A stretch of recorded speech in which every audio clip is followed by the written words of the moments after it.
The ballroom went silent the second Leo Carter stepped into the light. Julian Hayes froze mid-sentence, champagne glass halfway to his lips. His carefully constructed smile cracked, because staring back at him, through a 12-year-old boy's face, were his own eyes. Not similar, identical. Evelyn's breath caught in her throat. This wasn't supposed to happen. Not here. Not like this. She'd spent 13 years building walls to keep this moment from ever arriving, and now it was collapsing in front of 500 people, 3 news cameras, and the one man she'd sworn would never know. "Who is that kid?" someone whispered. Julian's jaw tightened. His gaze cut through the crowd, hunting, until it landed on her. And just like that, every lie she'd ever told started to burn. This is a story about the love that destroyed 2 lives, and the son who could either save them or bury them forever. If you stay until the end, you'll see how one night can rewrite 13 years of secrets. Hit that like button, drop a comment with your city so I can see how far this story travels, and let's dive in. Evelyn Carter learned how to disappear when she was 23 years old. Not the dramatic kind of disappearing, no fake passport, no midnight flight to another country, just the slow, deliberate kind. The kind where you stop answering your phone, where you let your hair grow out and dye it a shade darker, where you move to a city no one in your old life would ever think to look. She got good at it.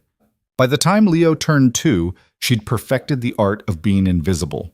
New name on the lease, cash jobs that didn't ask questions.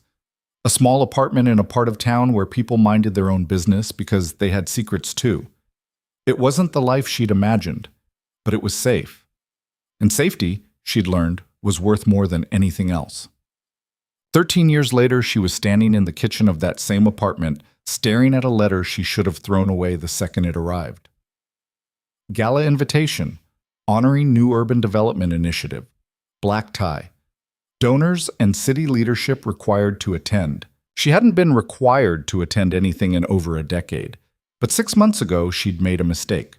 She'd taken a job with a consulting firm that did work for the mayor's office. Good pay, stable, the kind of thing that didn't raise red flags. Except now it was dragging her back into the world she'd abandoned. "Mom, are you okay?" Evelyn looked up. Leo was leaning against the doorway, backpack slung over one shoulder, hair falling into his eyes the way it always did. 12 years old and already too perceptive for his own good. "I'm fine," she said, folding the invitation and slipping it into a drawer. "Just work stuff." "You look like you're about to puke." "Leo." "What?" "You do." She sighed, turning back to the stove where eggs were starting to burn. "I have to go to a thing this weekend, a work event." "Like a party?" "Sort of." "Are you going to wear a dress?" She shot him a look. "Why do you sound so surprised?" "Because you literally never wear dresses." "Fair point." She scraped the eggs onto a plate and handed it to him. "Eat. You're going to be late." He didn't move. "Can I come?" "Absolutely not." "Why?" "Because it's boring, and it's for adults, and you have homework." "I always have homework." "Then you should probably get started on it." He rolled his eyes, but took the plate. "You're no fun." "That's my job." He grinned, quick and crooked, the kind of smile that still caught her off guard sometimes. Because it wasn't hers. It never had been. It was Julian's. She didn't want to go to the gala. She'd spent the entire week trying to figure out a way to get out of it. Fake illness, family emergency, sudden onset of food poisoning. But her boss had been clear. This wasn't optional. The firm needed visibility. The mayor's office wanted them there. And Evelyn Carter, formerly Evelyn Langford, though no one here knew that, was the senior analyst on the project. So she went. She wore a dress she'd bought on sale 3 years ago and never worn. Black. Simple.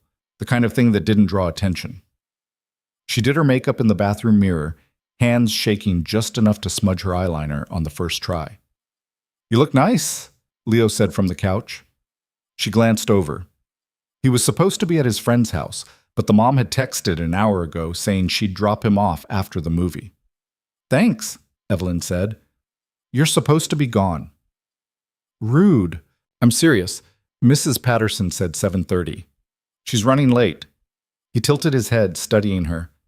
"Are you nervous?" "No." "You're lying. Leo, you do this thing with your hands when you're nervous." He demonstrated, twisting his fingers together. You're doing it right now. She forced herself to stop. I'm fine. Is someone going to be there? Like someone you don't want to see? Her stomach dropped. What? No, why would you think that? He shrugged. I don't know. You're being weird. I'm not being weird. You are, though. The doorbell rang before she could argue. Mrs. Patterson, finally. Evelyn grabbed her coat and keys, kissed Leo on the forehead, and left before he could ask any more questions. The gala was exactly what she expected. Too many people in too small a space, chandeliers, string quartet, waiters circulating with champagne and hors d'oeuvres that looked better than they tasted. She stayed near the edges, nursing a glass of wine she didn't really want. Her boss made the rounds, shaking hands, laughing too loud at jokes that weren't funny. Evelyn smiled when she needed to, made small talk when someone cornered her, counted the minutes until she could leave, and then she saw him. He was across the room, surrounded by a small crowd. Tall, sharp suit, dark hair starting to gray at the temples. He was older. Of course he was older. It had been 13 years. But he still looked like Julian Hayes. Same posture, same way of holding a drink like it was part of the performance. She should have known he'd be here. He was always at these things. He'd built his career on them. She turned, planning to slip out before he noticed her. Too late. His head turned, and for a split second, their eyes met across the room. She saw the flicker of recognition, the confusion. The moment his brain started putting pieces together that didn't quite fit. She didn't wait to see what came next. She set her wine glass down on the nearest table and walked toward the exit. Evelyn? His voice. Behind her. She kept walking. Evelyn Langford? She stopped. Not because she wanted to, because her legs forgot how to move. She turned slowly. He was standing 5 feet away, looking at her like she was a ghost. It's Carter now, she said quietly. He blinked. What? My name. It's Carter. You... He shook his head like he was trying to clear it. What are you doing here? I work for the consulting firm on the development project. You've been here? In the city? For a while. How long is a while? She didn't answer. He stepped closer and she could see the anger starting to replace the shock. You disappeared, Evelyn. You just vanished. No one knew where you went. Your parents wouldn't talk to me. Your friends acted like you'd never existed. I needed to leave. Why? You know why. His jaw tightened. No, I really don't. She glanced around. People were starting to notice them, starting to whisper. This isn't the place, she said. Then where? When? I don't... 13 years, Evelyn. His voice cracked, just slightly, just enough for her to hear it. You owe me more than this isn't the place. She met his eyes, saw the hurt there, the confusion, the anger, and underneath it all, the thing that terrified her most, hope. I can't do this right now, she said. She turned and walked out. This time, he didn't follow. She made it halfway to her car before she had to stop and lean against a wall. Her hands were shaking. Her breath was coming too fast. She'd prepared for this. She'd known there was a chance, however small, that she'd run into him eventually. She'd rehearsed what she'd say, how she'd act. But seeing him in person, hearing his voice, watching the way his face changed when he recognized her, it wasn't the same as rehearsing. Her phone buzzed. She pulled it out, expecting a text from Leo. It wasn't. Unknown number. We need to talk. Tomorrow. I'll send you a time and place. Don't ignore this. She stared at the screen. He'd gotten her number. Of course he had. Julian Hayes didn't let things go. She should have blocked him, should have deleted the message and pretended it never happened. Instead, she slid the phone back into her purse and got in her car. She didn't sleep that night. Leo noticed at breakfast. You look awful, he said, pouring cereal into a bowl. Thanks. I'm serious. Are you sick? No. Then what's wrong? Nothing's wrong. He gave her a look that said he didn't believe her, but he didn't push it. She dropped him off at school and drove to work on autopilot, sat through a meeting where she didn't hear a single word. stared at her computer screen until the words blurred together. At 11:43, her phone buzzed. Unknown number, cafe on 7th and Market. 1 p.m. Be there. She should have said no, should have told him to leave her alone. Instead, she texted back, fine. Oh, the cafe was small, quiet. The kind of place people went when they didn't want to be noticed. Julian was already there when she arrived, sitting at a corner table with a cup of coffee he hadn't touched. She slid into the seat across from him. For a moment, neither of them spoke. I didn't think you'd come, he said finally. I almost didn't. He nodded, like he'd expected that. Why did you leave? Straight to the point. No small talk. That was Julian. Because I had to. That's not an answer. It's the only one I have. His hands curled into fists on the table. Do you know what it was like? Waking up and you were just gone. No note, no explanation. I went to your apartment and it was empty. I called your parents and they told me to never contact them again. I tried to find you, Evelyn. I spent months, I know. Then why? She looked down at her hands. They threatened you. He froze. What? Your family? My family. Everyone. They said if we didn't end it, they'd destroy you. Your business, your reputation, everything you'd built. I didn't care about that. I did. That wasn't your choice to make. Yes, it was.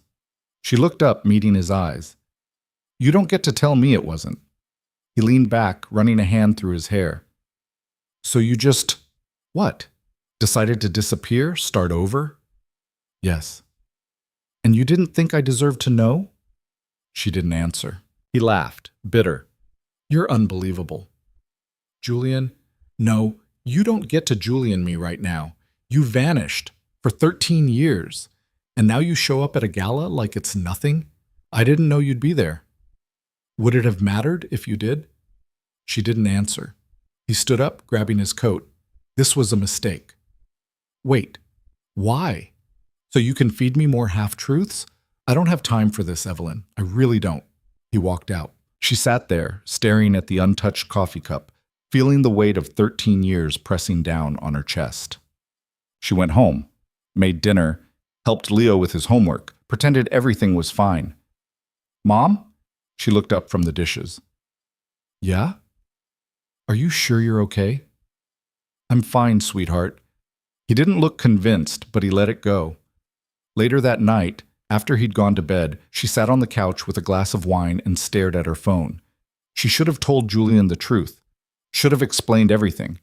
But how do you tell someone they have a son they never knew existed? How do you explain that you kept that secret for 12 years? Her phone buzzed. Unknown number. I'm sorry. That was out of line. Can we try again? She stared at the message for a long time. Then she typed, Okay. They met again 2 days later. Same cafe, different table. This time Julian didn't start with accusations. I'm sorry, he said, for walking out. It's okay. It's not. He sighed. I wasn't expecting to see you again. And I definitely wasn't expecting you to tell me you left because people threatened me. They did. I believe you. I just wish you'd told me at the time. I couldn't.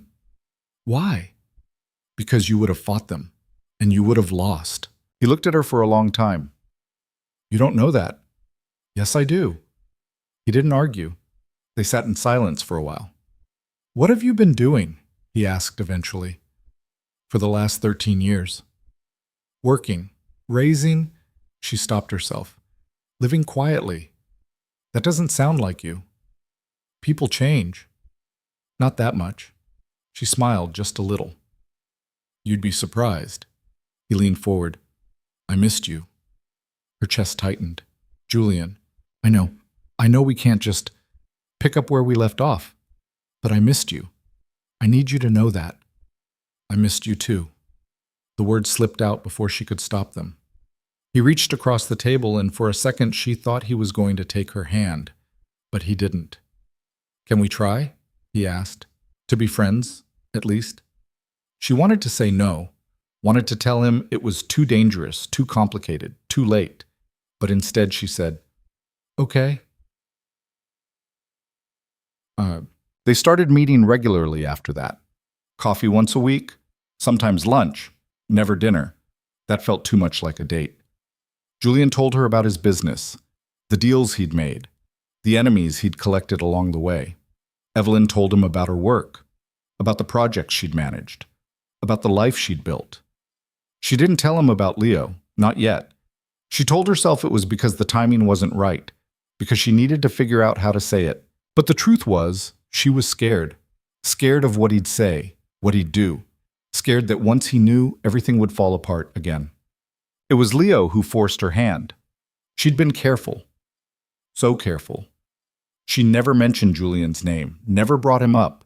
But Leo was smart. Too smart. "You've been going out a lot," he said one night over dinner. "I've had a lot of meetings." "With the same person?" She froze. "What makes you say that?"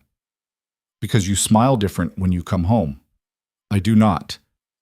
"You do, though." He tilted his head, studying her. "Is it a guy?" "Leo, it's totally a guy." "It's not." She sighed. "It's complicated." "That's what people say when it's definitely a guy." She set down her fork. "Okay, yes, I've been meeting someone." "Is he your boyfriend?" "No." "But you want him to be." "It's not like that." "Then what's it like?" Didn't know how to answer that. Leo leaned back in his chair, arms crossed. "Are you going to introduce me?" "No." "Why not?" "Because it's not the right time." "When's the right time?" "I don't know, Leo." He stared at her for a long moment. Then he said, quiet, "You never talk about my dad." Her heart stopped. "I know," she said carefully. "Is it because he's dead?" "No." "Then where is he?" She'd prepared for this conversation. She'd practiced what she'd say. But now that it was happening, all her carefully rehearsed words disappeared.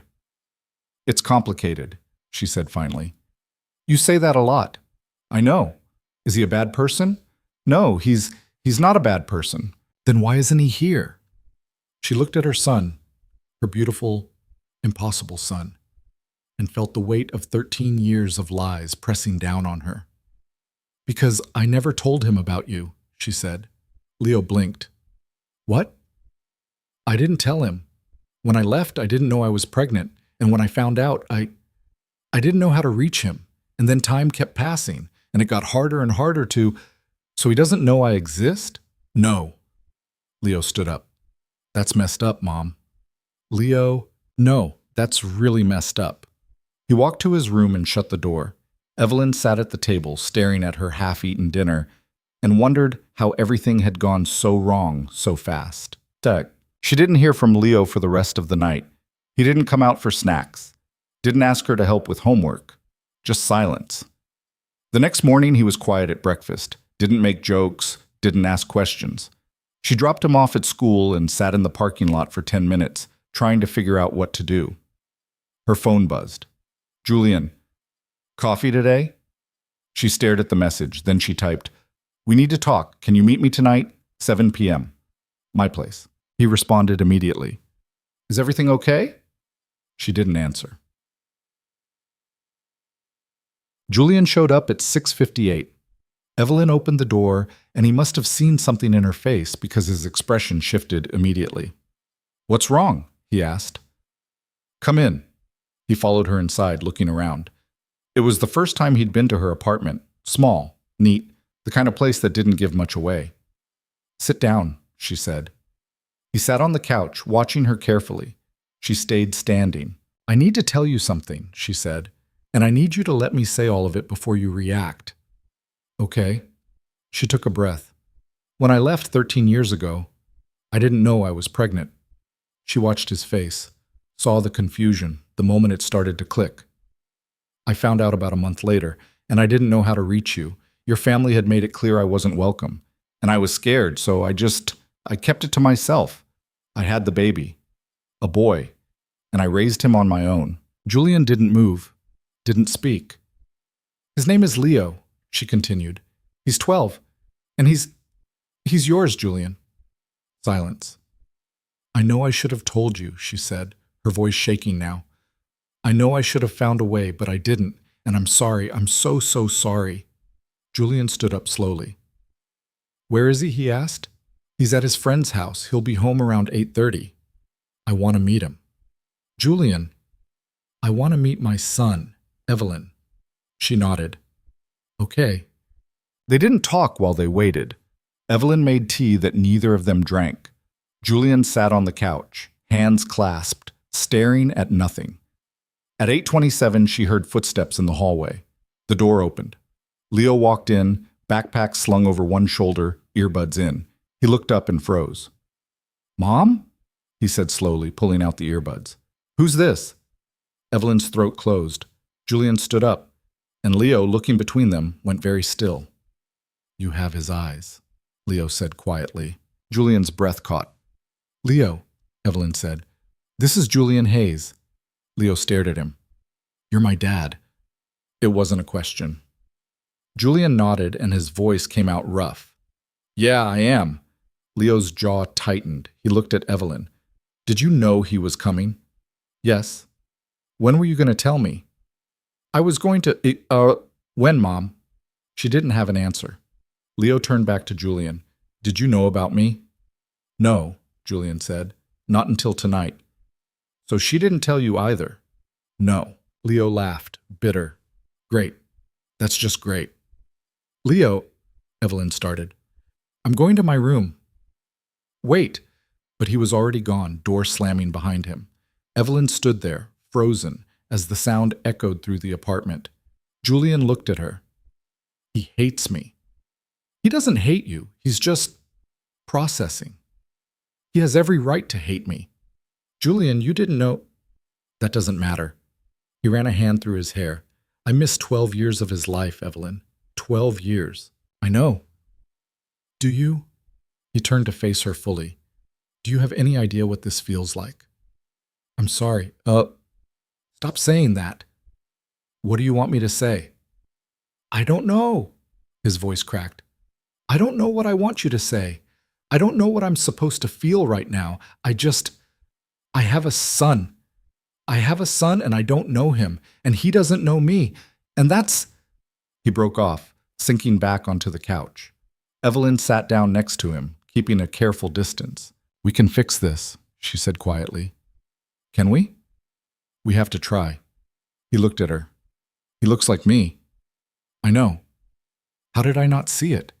At the gala? When he was up on stage? She froze. What? At the gala. When they brought the kids from the youth program up. He was one of them. Her blood went cold. What are you talking about? The mayor's initiative. They brought up a group of kids to present the plans. Leo was one of them. I saw him. Julian's face went pale. Everyone saw him. Evelyn's hands started shaking. No, that's not... Leo wasn't supposed to be there. He was at his friend's house. The friend's mom volunteers with the program. She must have brought him. Oh no. What? Julian, if people saw him, if they noticed, they did. I heard someone comment on it. They said... He stopped. They said he looked familiar. Evelyn stood up, pacing now. This is bad. This is really bad. Why?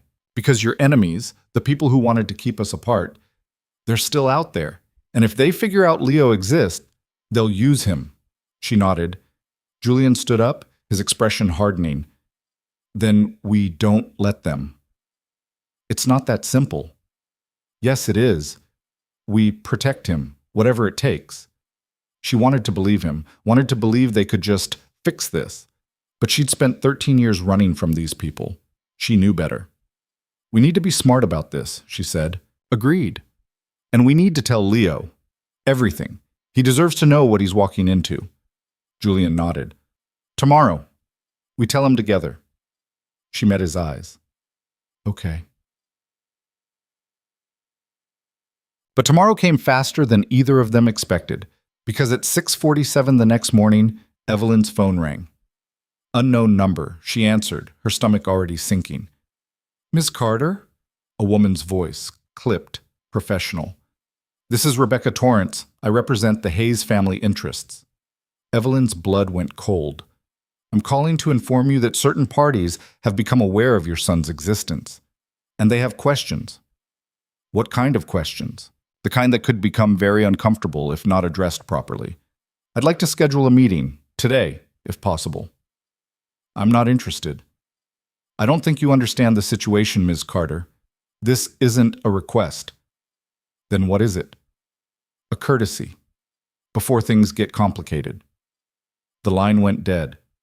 Evelyn stood there, phone in hand, feeling the walls closing in. She'd been so careful. For 13 years, she'd been so careful. And now it was all falling apart. She called Julian. He answered on the first ring. Evelyn? They know, she said. They know about Leo. Silence. Then, I'm on my way. Julian arrived 20 minutes later, still wearing yesterday's shirt, hair uncombed. He didn't knock, just used the spare key she'd given him 2 days ago when they'd agreed he needed access in case of emergencies. This qualified. Leo was at the kitchen table, spooning cereal into his mouth, eyes fixed on his phone. He looked up when Julian walked in, then went back to his screen without a word. Leo, go to your room, Evelyn said. I'm eating. Now. Something in her voice made him move. He grabbed his bowl and disappeared down the hall, door clicking shut behind him. Julian waited until they heard music start playing, loud enough to cover conversation. What did they say exactly? That they know about Leo, that they have questions, and that if we don't meet with them today, things will get complicated. Who called? Rebecca Torrance. His face went hard. My father's lawyer. Your father's... Evelyn's stomach dropped. I thought he was dead. He is. But Rebecca still handles the family's interests, which means my Uncle Marcus is behind this. He started pacing. He's always been the one pulling strings, even when my dad was alive. What does he want? Control, same thing he's always wanted. Julian stopped, turning to face her. When we were together, he was the one who threatened me. Said if I didn't end things with you, he'd dismantle everything my father built. Take the company, the assets, everything. So you did end it. I tried to find a way around it, but he had lawyers, leverage, connections. He made it clear that if I fought him, you'd get caught in the crossfire. His jaw tightened. So I let you go. I thought if I just gave him what he wanted, he'd leave you alone. And now he knows about Leo, which makes Leo leverage. Evelyn felt her chest constrict. We need to leave. Tonight I can pack. Running won't work. It worked before. For how long? A year? 5? Eventually they'd find you, and this time they won't just make threats. He grabbed her shoulders, forcing her to look at him. Marcus doesn't bluff. If he says things will get complicated, he means it. Then what do? We go to the meeting. Are you insane? We go. We hear what he wants, and we buy ourselves time to figure out our next move. His hands dropped. Running right now would make us look guilty, like we have something to hide. We do have something to hide. We have a 12-year-old son who didn't exist in your world until yesterday. Exactly, which is why we need to control the narrative before Marcus does. She wanted to argue, wanted to tell him he was wrong, but he wasn't. What time's the meeting? Julian asked. She didn't say. Just today. His phone buzzed. He pulled it out, read the screen, and his expression darkened. 10 a.m. Marcus's office downtown. How did you... She sent me the same message. He showed her the text. Polite. Professional. Absolutely terrifying. Evelyn looked at the clock. It was barely 7:30. I need to tell Leo, she said. We both do. They walked to Leo's room. Julian knocked. The music cut off. What? Can we come in? Evelyn asked. Silence. Then, fine. They opened the door. Leo was sitting on his bed, phone in hand, looking at them with an expression that was trying very hard to be indifferent and failing. We need to talk, Julian said. About what? About why your mom and I had to stay apart, and about the people who are going to try to use you to get to us. Leo set his phone down. I'm listening. Julian pulled the desk chair over and sat down. Evelyn perched on the edge of the bed, close enough to touch Leo, but not quite doing it. My family has money, Julian started. A lot of it. And with money comes people who want to control how it gets used. My Uncle Marcus is one of those people. When your mom and I were together, he didn't approve, so he made threats. Said he'd destroy my business, ruin my reputation, come after your mom's family. So you just gave up? I thought I was protecting her. Yeah, well, you did a great job with that. Leo's voice was sharp. She had to raise me alone because you couldn't stand up to your family. Leo, Evelyn started. No, he's right. Julian met Leo's eyes. I should have fought harder. I should have found another way. But I was young and stupid and scared of losing everything I'd worked for. And by the time I realized what mattered, she was gone. Leo studied him for a long moment. You really didn't know about me? No, not until last night. Do you wish you did? The question hung in the air. Julian's voice came out rough. Every single day I've missed is a day I can't get back. So yeah, I wish I'd known. Something shifted in Leo's expression. Not forgiveness, not yet, but maybe the beginning of understanding. These people who are trying to use me, Leo said, what do they want? We don't know yet, Evelyn said, but we're meeting with them this morning to find out. I'm coming. Absolutely not. He's using me as leverage, right? So I should be there. You're 12. So? So you're staying here. Leo's jaw set in a way that reminded her painfully of Julian. This is about me. I should get a say. You don't get a say in this, Evelyn said, her voice harder than she meant it. You're a kid, Leo, and I'm not letting you walk into a room with people who see you as a bargaining chip.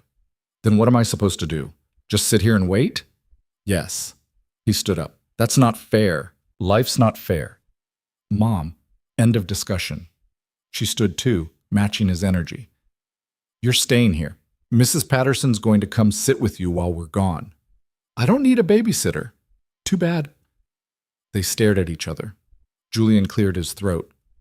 Leo, I know this sucks, but your mom's right. These people are dangerous, and until we know what they want, we need you somewhere safe. Where's safe if they already know about me? Neither of them had an answer for that. Leo grabbed his phone and headphones. I'm going to Jake's. Leo. But he was already past them, out the door, grabbing his jacket from the hook. Leo, wait. The apartment door slammed. Evelyn started after him, but Julian caught her arm. Let him go. He needs space. He's upset. He's 12 and just found out his life is about to get a lot more complicated. Of course he's upset. She pulled away. I should go after him. Give him an hour. He'll cool down. You don't know that. No. But I know what it's like to have your world turned upside down and need time to process. She wanted to argue, but he was right. She texted Leo instead. Be back by 9. We leave at 9:30. I love you. No response. She checked the time. 8:15. We should get ready, Julian said. I don't know what to wear to a meeting where someone's going to threaten my kid. Something that says you're not scared. I am scared. Then wear something that makes you feel strong anyway. She went to her closet and pulled out a navy suit she'd bought for client presentations. Simple. Professional. Armor. Julian borrowed a spare shirt she'd kept from before. It still fit him. Barely. By 9:20, Leo still wasn't back. Evelyn called him. Straight to voicemail. She called Jake's house. His mom answered. Hi, Mrs. Chen. Is Leo there? Leo? No, I haven't seen him today. Is everything okay? Evelyn's stomach dropped. Yeah, everything's fine. Thanks. She hung up and looked at Julian. He lied. He's not at Jake's. Where else would he go? I don't know. She was already grabbing her coat. We need to find him. Evelyn, we have 20 minutes. I don't care about the meeting. Our son is missing. He's not missing. He's angry and he went somewhere to cool off. You don't know that. You're right, I don't. But if we don't show up to this meeting, Marcus will assume we're running, and he'll escalate. She stared at him. You want me to choose between finding Leo and going to this meeting? I want you to trust that Leo is smart enough to take care of himself for an hour while we handle the people who are actually threatening him. That's not... Her phone rang. Unknown number. She answered. Hello? Miss Carter? Rebecca Torrance's voice. Just confirming you'll be joining us at 10. Julian took the phone from her hand. We'll be there. He hung up. Evelyn felt tears burning behind her eyes. I hate this. I know. If something happens to him, it won't. You don't know that. No. But I know that if we don't go to this meeting, Marcus will make sure something does happen. So we go. We find out what he wants. And then we find Leo, and we figure out how to keep him safe. He touched her face, gentle. Okay? She nodded, not trusting her voice. They left at 9:30. The drive downtown was silent. Evelyn kept checking her phone. No messages, no calls. Where would he go? The library? The park? Maybe he went back to the apartment and she'd just missed him. She texted Mrs. Patterson. If Leo shows up, keep him there. Don't let him leave. Will do. Everything okay? Not really. I'll explain later. They pulled into the parking garage beneath Marcus Hayes' building at 9:58. Julian killed the engine, but didn't move. Whatever happens in there, he said quietly. We present a united front. We don't give him anything he can use against us. What if he already has enough? Then we make him think he doesn't. They took the elevator to the 23rd floor. Glass doors, marble floors. A receptionist who smiled like she knew exactly why they were there. Mr. Hayes and Miss Carter, Mr. Hayes is expecting you. Conference room C. They followed her directions down a hallway lined with expensive art and floor-to-ceiling windows that looked out over the city. Rebecca Torrance met them at the door. 50s, gray suit, smile that didn't reach her eyes. Thank you for coming. She gestured them inside. Please, sit. The conference room was massive, a table that could seat 20. Only 3 chairs occupied. Rebecca took one end. Julian and Evelyn sat across from her. Marcus Hayes' chair was still empty. He'll be here shortly, Rebecca said. Can I get you anything? Water? Coffee? We're fine, Julian said. They waited. 2 minutes passed, then 5. Evelyn's phone buzzed. She pulled it out under the table. Mom, I'm sorry. I just needed to think. I'm okay. Relief flooded through her. She typed back, Where are you? At the place we used to go when I was little. The one with the swings. The playground near their old apartment. She knew exactly where he meant. Stay there. I'll come get you as soon as I'm done. Okay. She looked at Julian. He's okay. He exhaled. Good. The door opened. Marcus Hayes walked in like he owned the room. Because he did. 60s, silver hair, suit that probably cost more than Evelyn's monthly rent. He looked like Julian would look in 30 years, if Julian sold his soul. Julian. He sat down at the head of the table. It's been a while. Not long enough. Marcus smiled. And you must be Evelyn. Or do you prefer Carter now? I prefer you get to the point. Direct. I like that. He folded his hands on the table. I'll be brief. I've recently learned that you have a son. Leo, I believe. Evelyn's jaw tightened. That's none of your business. On the contrary, if he's Julian's son, that makes him family, which makes him very much my business. He's not part of your family. Biologically, he is. And biology matters when it comes to inheritance, legal claims, company succession. He's 12, Julian cut in. What inheritance are you worried about? The kind that comes with being a Hayes. Your father's will was very specific about bloodline succession. If Leo is your son, and I'm told he looks quite like you, then he has a legitimate claim to the estate. I thought you controlled the estate. I manage it, on behalf of rightful heirs. Marcus leaned back. Which is why we need to establish paternity. Officially. No, I'm afraid it's not optional. Everything's optional, Evelyn said. You have no legal right to demand a paternity test. Perhaps not. But I do have the resources to make your lives extraordinarily difficult if you refuse. Lawsuits, investigations, media attention. He smiled. Imagine what the press would do with a story like this. Billionaire's secret love child, hidden for over a decade. They'd eat it up. Evelyn felt cold. You're threatening us. I'm offering you a choice. Cooperate, and this stays private. Refuse, and I take it public. He turned to Julian. Your business has been doing well lately. Government contracts, I hear. How do you think those partners would react to this kind of scandal? Julian's hands curled into fists under the table. What do you want? A DNA test. Simple, non-invasive. We establish Leo's paternity, and then we discuss next steps. Next steps? Custody arrangements, financial provisions, his role in the family business when he comes of age. You want custody? Evelyn's voice went sharp. I want what's fair. If Leo is a Hayes, he deserves to grow up with Hayes resources, Hayes education, Hayes opportunities.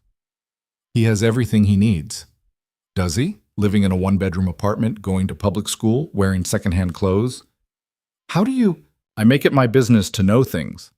Marcus slid a folder across the table. This is a proposed agreement. You consent to the DNA test. If it confirms Julian's paternity, we establish a trust fund for Leo, secure his future, and ensure he has access to everything his birthright entails. In exchange for what? Julian asked. Reasonable visitation, a say in major decisions regarding his upbringing, and a guarantee that when he turns 18, he'll be offered a position in the family business. He's 12. He doesn't need a job lined up. He needs a legacy. Evelyn stood up. We're done here. Sit down, Ms. Carter. No, you don't get to barge into our lives and demand access to my son because you're worried about inheritance. Leo is not a business asset. He's a person, and he's not yours to claim. He's not yours to hide either. I didn't hide him. I protected him from people exactly like you. Marcus's expression hardened.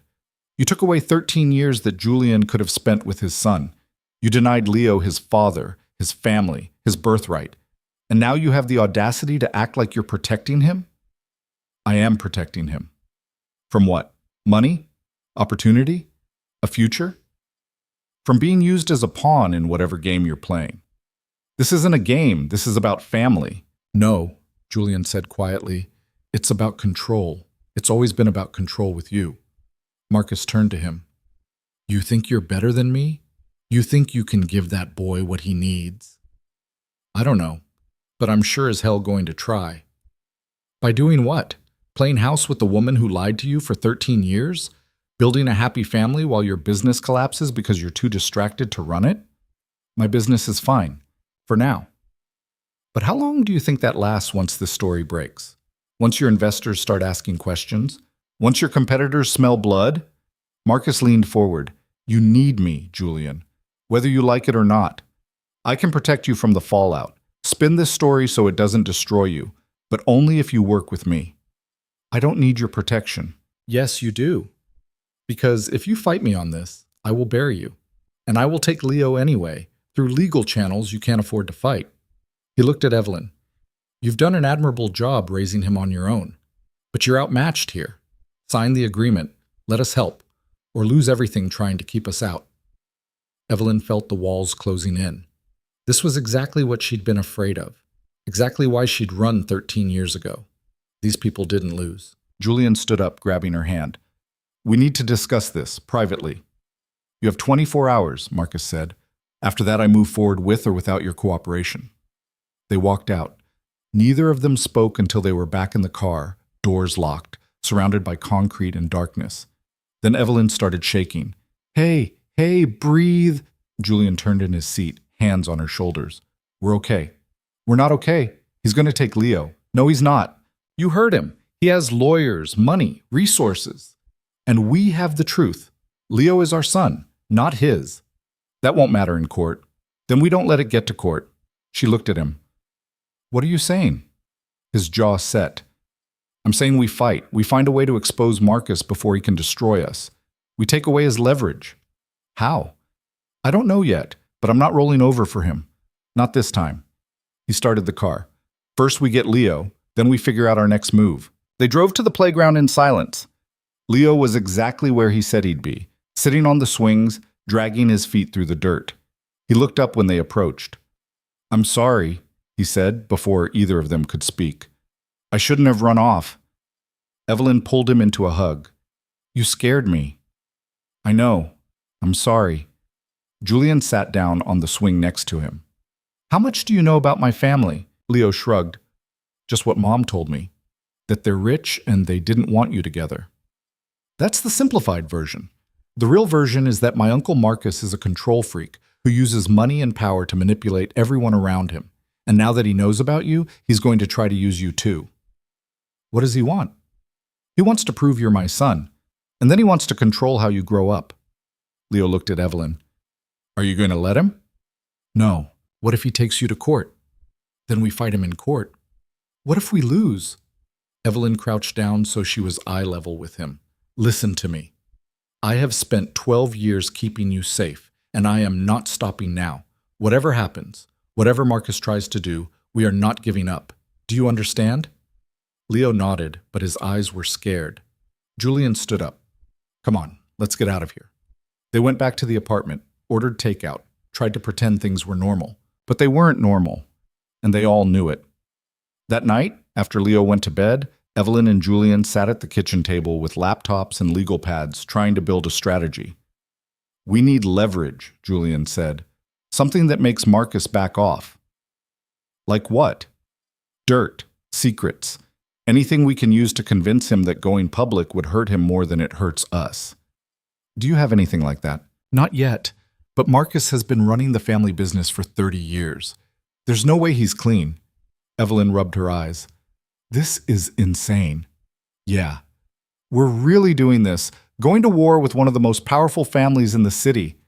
"Looks like it." She laughed, bitter. "I should have stayed gone." "Don't say that." "Why not?" "It's true. If I'd never come back, then I never would have met my son, and you'd still be running, and Leo would grow up thinking his father didn't want him." Julian reached across the table, taking her hand. "This is hard, but it's not wrong. It feels wrong. Because you're scared, so am I. But we're doing this together. That has to count for something." She wanted to believe him, but believing felt dangerous. Her phone buzzed. Unknown number. She almost didn't answer, but something made her pick up. "Hello? Ms. Carter?" A man's voice. Unfamiliar. "My name is Daniel Park. I'm an investigative journalist with the Herald. I'm working on a story about the Hayes family, and I'd like to talk to you about your relationship with Julian Hayes and your son." Her blood went cold. "How did you get this number?" "I have sources. Look, I know this is uncomfortable, but the story's going to run with or without your input. I'm offering you a chance to tell your side." "I don't have a side. Everyone has a side. And right now the version I'm hearing makes you look pretty bad. Woman hides billionaire's son for over a decade, only comes forward when she needs money. That's not what happened." "Then tell me what did happen." She hung up. Julian was watching her. "What was that?" "A reporter. He's writing a story about us." "Marcus. Has to be." Julian's phone rang. Same unknown number. He answered, listened for 10 seconds, then hung up. "He called you too?" Evelyn asked. "Yeah." "What do we do?" "We don't comment. We don't engage. We let our lawyer handle it." "We don't have a lawyer." "Then we get one. Tonight." He made calls. Evelyn paced. By midnight, they had a lawyer on retainer. A woman named Sarah Chen, who specialized in family law and media cases. She charged $1,500 an hour and promised to have a cease and desist letter drafted by morning. "It won't stop the story," she told them over the phone, "but it might slow it down, buy you time to get ahead of it." "How do we do that?" Evelyn asked. "You control the narrative. You tell your story first on your terms." "We can't. That's exactly what Marcus wants." "Then you find another way to neutralize him. But sitting back and waiting for him to strike isn't going to work." She was right. Evelyn knew she was right. But that didn't make it easier. She checked on Leo before she went to bed. He was asleep, headphones still in, phone on his chest. She took the phone, plugged it in, and pulled the blanket up over him. He stirred. "Mom?" "Yeah, baby. Go back to sleep." "Are we going to be okay?" She hesitated, then, "I don't know, but we're going to try." He nodded and rolled over. She stood there for a moment, watching him sleep, and felt the weight of every decision she'd ever made pressing down on her chest. When she came back to the living room, Julian was still at the laptop, scrolling through files. "Find anything?" she asked. "Maybe. Marcus sits on the board of 3 major charities. I'm looking at their financial disclosures." "Why?" "Because charities are a great way to hide money, and if Marcus is hiding money, that's leverage." She sat down next to him. "You really think we can beat him?" "I think we have to try." "And if we can't?" He looked at her. "Then we take Leo and we run. For real this time. Somewhere Marcus can't find us." "He'll find us eventually." "Maybe. But at least we'll have tried." She leaned her head on his shoulder, exhausted. They worked until 3 in the morning. And when Evelyn finally fell asleep on the couch, she dreamed of walls closing in and doors that wouldn't open and a 12-year-old boy asking questions she didn't know how to answer. She woke to her phone ringing. 6 a.m. Sarah Chen. "We have a problem," the lawyer said. "The story just dropped. It's already trending." Evelyn sat up, heart pounding. "What does it say?" "Everything. Your relationship with Julian, Leo's existence, Marcus's claims, they even have a photo." "What photo?" "From the gala. Leo on stage, next to a recent photo of Julian. The resemblance it's damning." Evelyn felt sick. "What do we do?" she asked. "We respond, fast, before this spirals." Julian was awake now, reading the article on his phone. His face had gone white. "What?" Evelyn asked. He turned the screen toward her. The headline, "Billionaire's Secret Son, Julian Hayes' Hidden Family Exposed." And below it, a subheading that made her stomach drop. "Mother admits to keeping child secret for over a decade. Family demands DNA. Test to confirm paternity." "I didn't admit anything," Evelyn whispered. "They cited sources close to the family," Julian said, voice tight. "Marcus planted this." "So what do we do?" He stood up, jaw set. "We go public. We tell the truth. All of it. Julian, it's the only way. Marcus controls the narrative right now. We take it back." Evelyn looked at the article, at the photo of her son next to the man who was supposed to be a stranger, and she realized Julian was right. Running wasn't an option anymore. They were already in the fire. Now they had to decide if they were going to burn or fight their way out. They sat in Sarah Chen's office at 7:30 that morning, the city still waking up outside the windows while their lives fell apart in real time. "The article's been shared 40,000 times, Sarah said, scrolling through her tablet. "Local news picked it up. 3 national outlets are running variations. Your phone's going to start ringing any minute." "It already has," Julian said. He turned his phone off after the 15th call. "My board wants an emergency meeting. My investors are panicking." "Let them panic," Sarah said. "Right now, we focus on controlling the damage. We need a statement, short, direct, no apologies." "What do we say?" Evelyn asked. "The truth, or at least the version of it that doesn't make you look like you've been hiding a kid for 12 years to extort money." "I wasn't hiding him for money." "I know that. The internet doesn't." Sarah pulled up the comments section. Evelyn wished she hadn't. The words swam together. Gold digger, liar, manipulator, bad mother. "People love a villain. Right now you're it." "Great. But we can flip that. We paint you as the victim. Young woman in love, pressured by powerful family to disappear, did what she had to do to protect her child." Sarah looked at Julian. "And you're the father who didn't know. Who would have been there if given the chance?" "That's the truth," Julian said. "Good. Then we run with it." She handed them a draft statement. "Read this. Tell me if anything feels wrong." Evelyn scanned the words. They were fine, measured, sympathetic. They also made her sound helpless. "I don't like the part where it says I had no choice but to leave," she said. "I made a choice. It might have been the wrong one, but it was mine." "People respect agency," Sarah said, "but they forgive desperation. Which do you want right now, respect or forgiveness?" Evelyn looked at Julian. He shrugged. "Your call." She thought about Leo, still asleep in her apartment, about to wake up to a world where everyone knew his name. "Forgiveness," she said quietly. Sarah nodded. "Smart.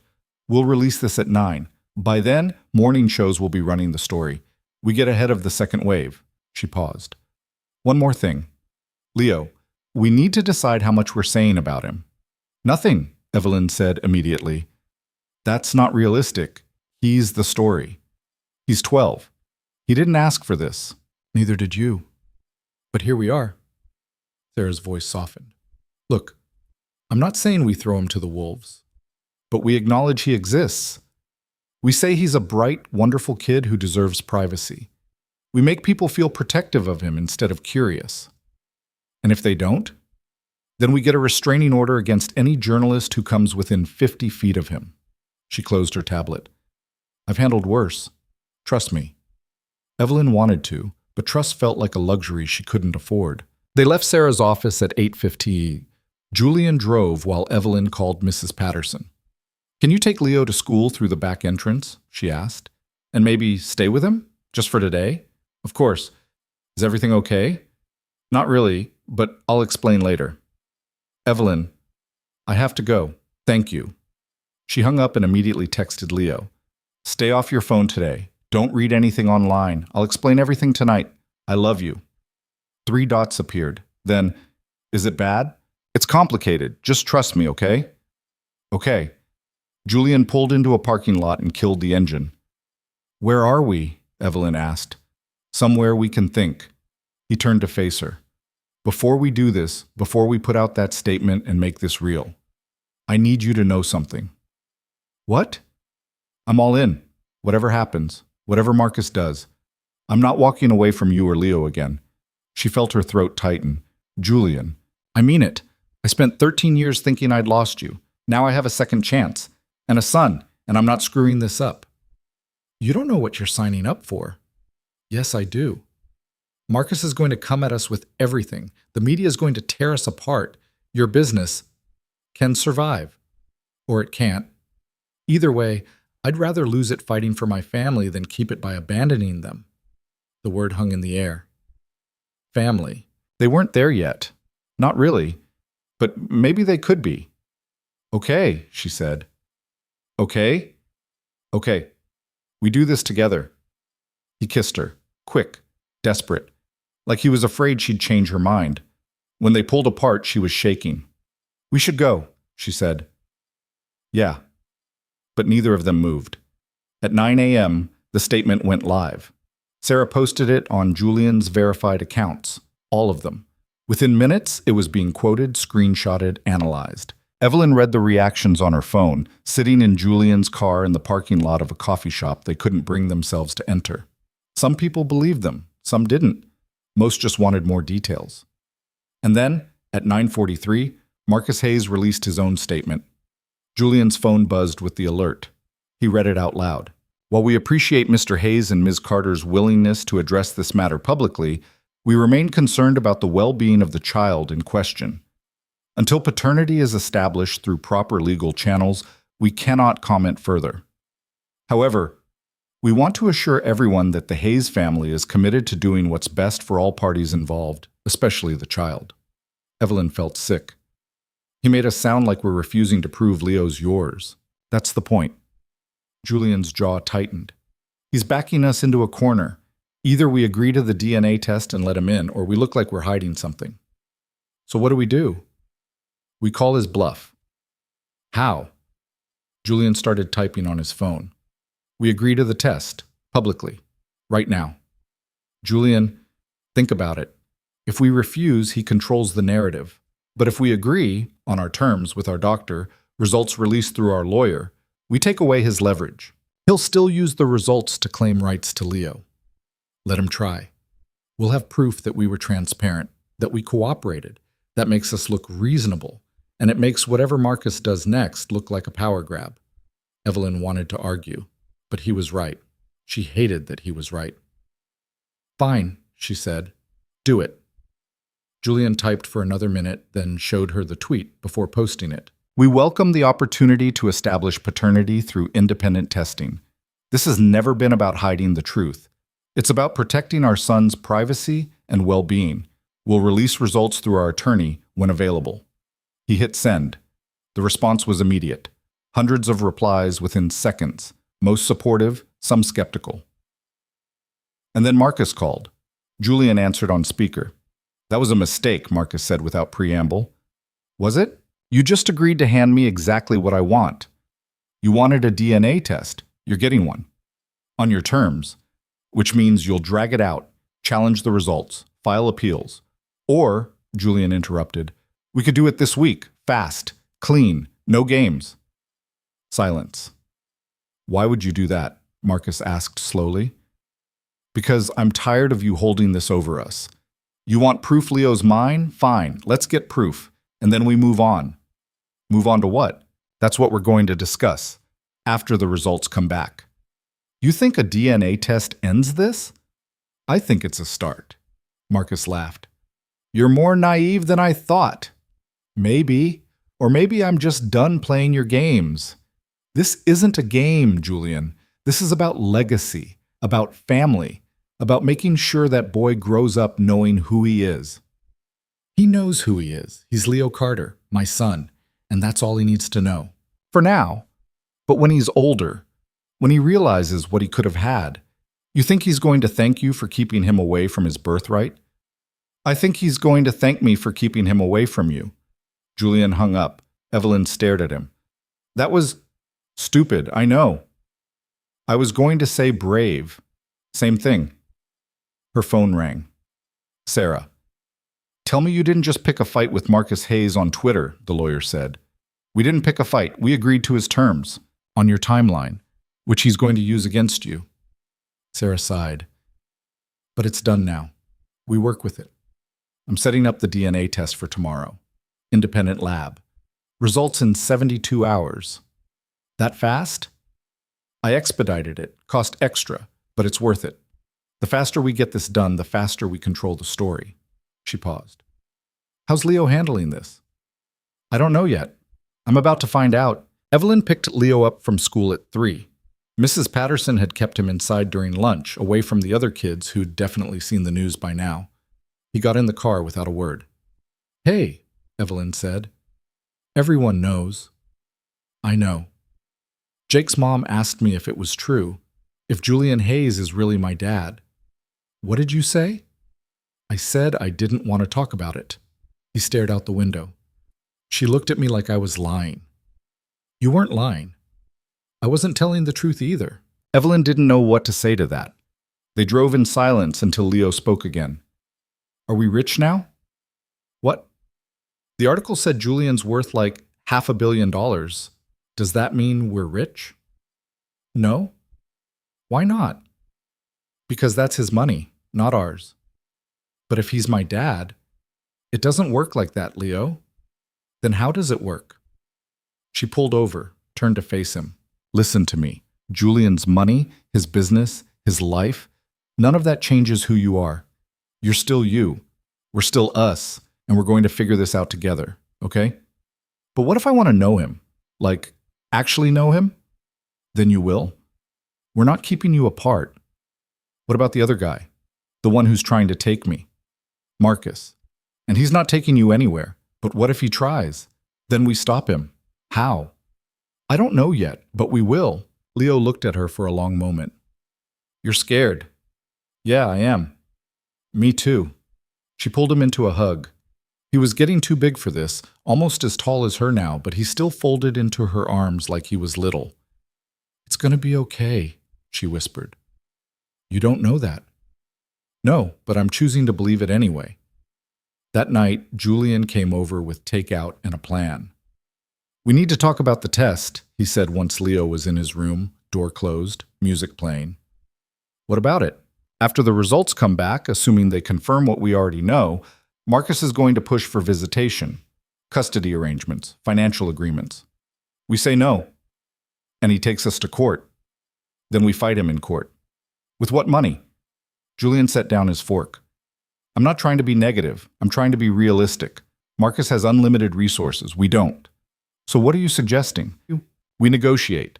Before it gets to court, we offer him something small in exchange for backing off on the big stuff. Like what? Supervised visits, birthdays, holidays, enough to make him feel included without giving him control. Evelyn shook her head. I don't want him anywhere near Leo. Neither do I. But if we don't give him something, he's going to take everything. You don't know that. Yes, I do, because I know Marcus, and he doesn't lose. Then we make him lose. How? She didn't have an answer. Julian reached across the table, taking her hand. I'm on your side. You know that, right? I know. Then trust me. We offer him controlled access. We make it look like we're cooperating, and we use that time to find dirt on him, something we can use to make him back off for good. And if we don't find anything, then we keep fighting. But at least we'll have bought ourselves time. She wanted to say no, wanted to tell him they could do this without compromising, but compromise was all they had left. Okay, she said finally, but I want parameters. No overnight visits, no taking him out of state, and definitely no introducing him to the rest of the family. Agreed. And if Marcus pushes back, then we walk away and take our chances in court. It wasn't a good plan, but it was a plan. The DNA test happened on Tuesday morning.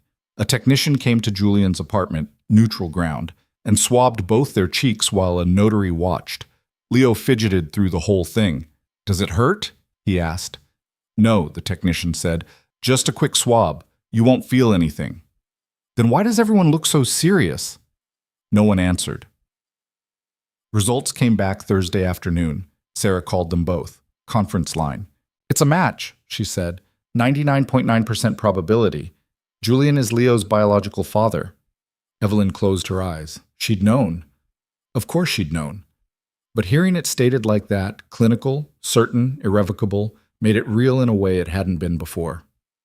"What happens now?" Julian asked. "I send the results to Marcus's attorney, and we wait for their response." "How long?" "Could be hours, could be days. Depends on what they're planning." It took 3 hours. At 6 p.m., Rebecca Torrance sent over a proposed custody agreement. Sarah forwarded it to them with a single-word email. Unacceptable. The agreement demanded joint legal custody. Alternating weekends. 4 weeks every summer. Major holidays split. "He wants half," Evelyn said, staring at her phone. "He wants to push us," Julian corrected. "This is a starting point. He expects us to negotiate down." "To what?" "Something we can live with." "There's nothing in here I can live with." Julian read through the document again. "The financial provisions aren't terrible. He's offering to cover Leo's education, medical expenses, set up a trust fund. I don't want his money." "It's not his money. It's Leo's." "Same thing." "No, it's not." He looked at her. "Leo deserves that security.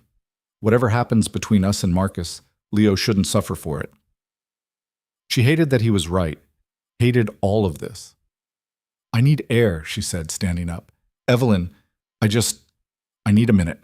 She walked out onto the balcony of Julian's apartment, 14 floors up.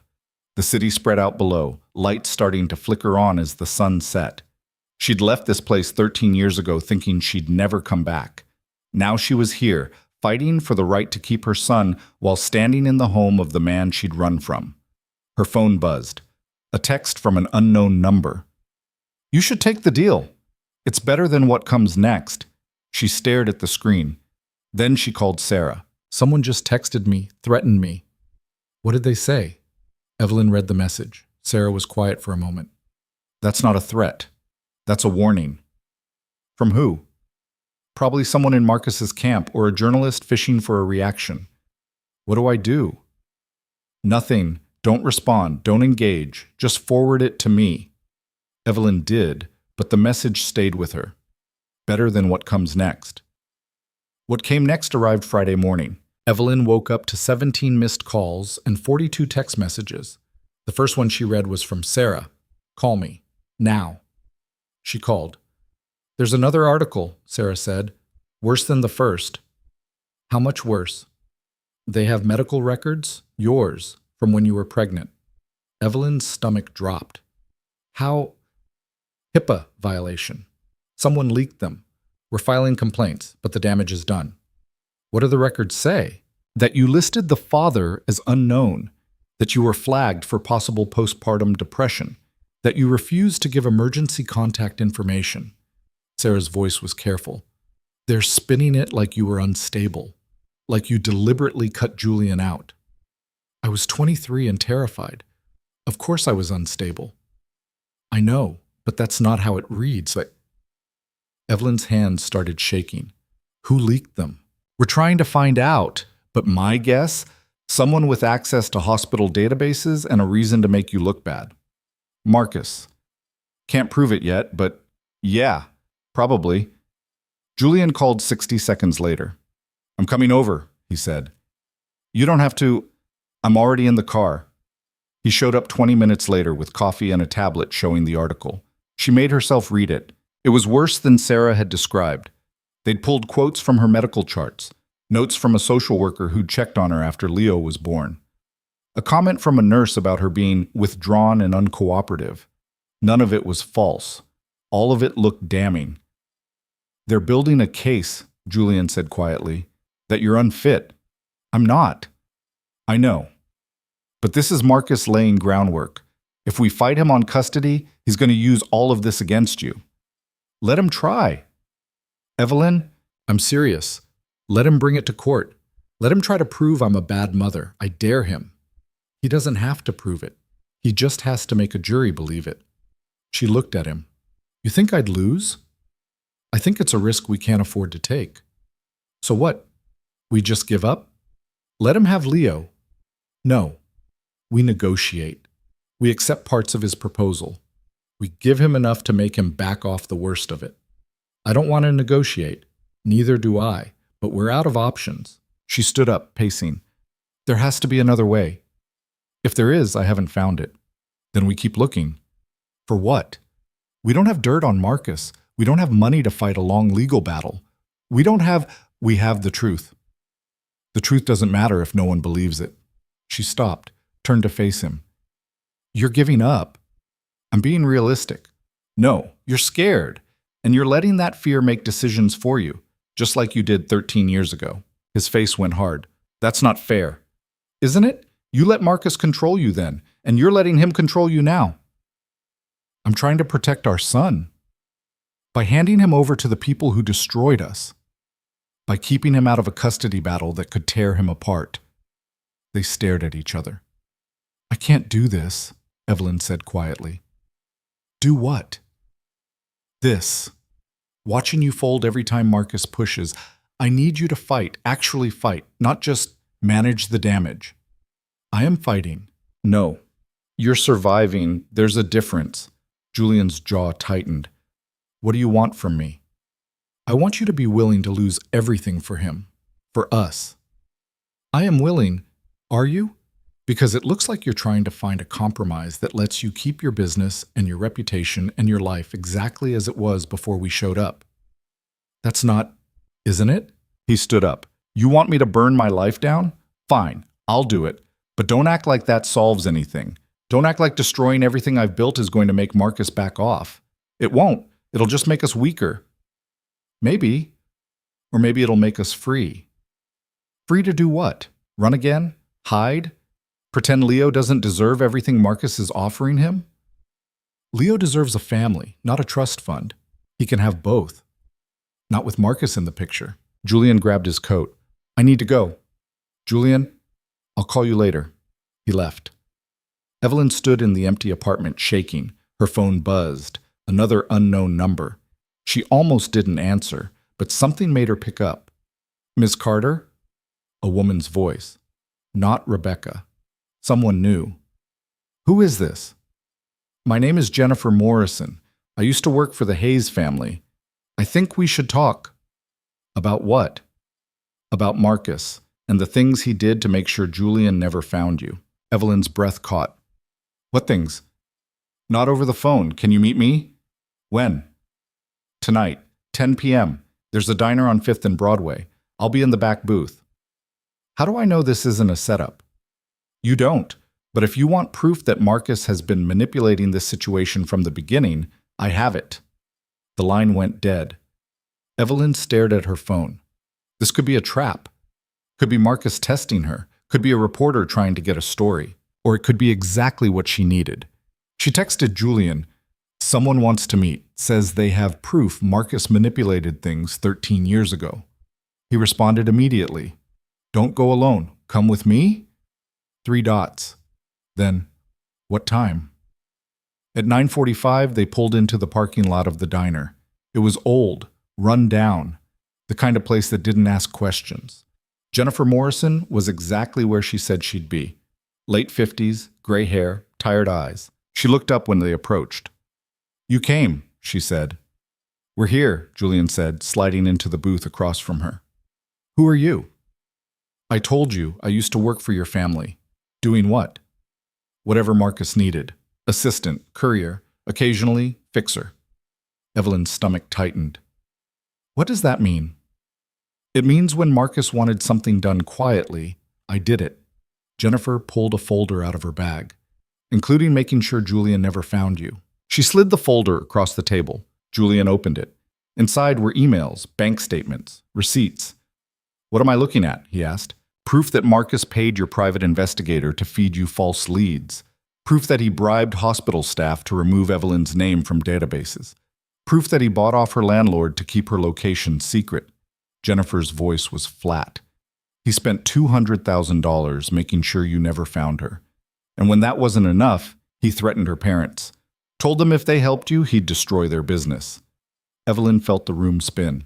Why are you telling us this? Julian asked. Because I'm dying. Lung cancer. 6 months, maybe less. Jennifer smiled, bitter. And I'm tired of carrying his secrets. He doesn't get to win. Not this time. What do you want in exchange? Nothing. I already took what I needed from his accounts on my way out. She stood up, leaving the folder on the table. Use it. Bury him. I don't care, but don't let him take that boy. She walked out. Julian and Evelyn sat in silence, staring at the folder. Is this real? Evelyn whispered. Julian flipped through the pages. It's real. This is enough. We can use this to destroy him. Yeah. Julian's hands were shaking. He lied. For 13 years he lied, and I believed him. I thought you'd just left, that you didn't want me to find you, and the whole time, Julian, he stole our lives, Evelyn. He took everything from us. She reached across the table, gripping his hand. Then we take it back. But before Julian could respond, Evelyn's phone rang. Sarah. At 10:30 at night, she answered. What's wrong? Marcus just filed for emergency custody. He's claiming you're a flight risk, that you're planning to take Leo and disappear. That's insane. There's a hearing Monday morning, 9 a.m. If you don't show up, he gets temporary custody by default. Evelyn's world tilted. We'll be there, she managed. She hung up. Julian was watching her, face pale. He knows, she said. He knows we have something on him, and he's moving first. Then we move faster. They grabbed the folder and ran. They made it to Sarah's office by 11. She was still there, surrounded by legal briefs and empty coffee cups, looking like she hadn't slept in days. Tell me you have something, she said the second they walked through the door. Julian dropped the folder on her desk. Jennifer Morrison, former employee. She's got everything. Emails, bank statements, proof Marcus paid people to keep us apart. Sarah flipped through the pages, eyes scanning fast. Her expression shifted from skeptical to focused to something that looked almost like hope. This is substantial, she said after a long minute. If even half of it holds up in court, it'll hold up, Julian said. I recognize the accounts, the signatures. This is real. Then we use it. Monday morning. We walk in there and we bury him. He'll deny it, Evelyn said. He'll say it's fabricated, that Jennifer's lying. Let him try. We've got a paper trail. We've got witnesses, or at least we had one. Sarah looked up. Where's Morrison now? She left. Said she was dying, didn't want anything in return. Dying people make terrible witnesses if they're not around to testify. But if we can verify this independently, match the payments to recipients, cross-reference the timeline, we don't need her. Sarah started making notes. I'll have my team work through the night. We need to be bulletproof by Monday. What about the emergency custody hearing? Evelyn asked. We're still going, but now we're not defending, we're attacking. We show the judge that Marcus has been manipulating the situation from day one, that his sudden concern for Leo's well-being is a smokescreen for a power grab. Will it work? I don't know, but it's better than what we had 3 hours ago.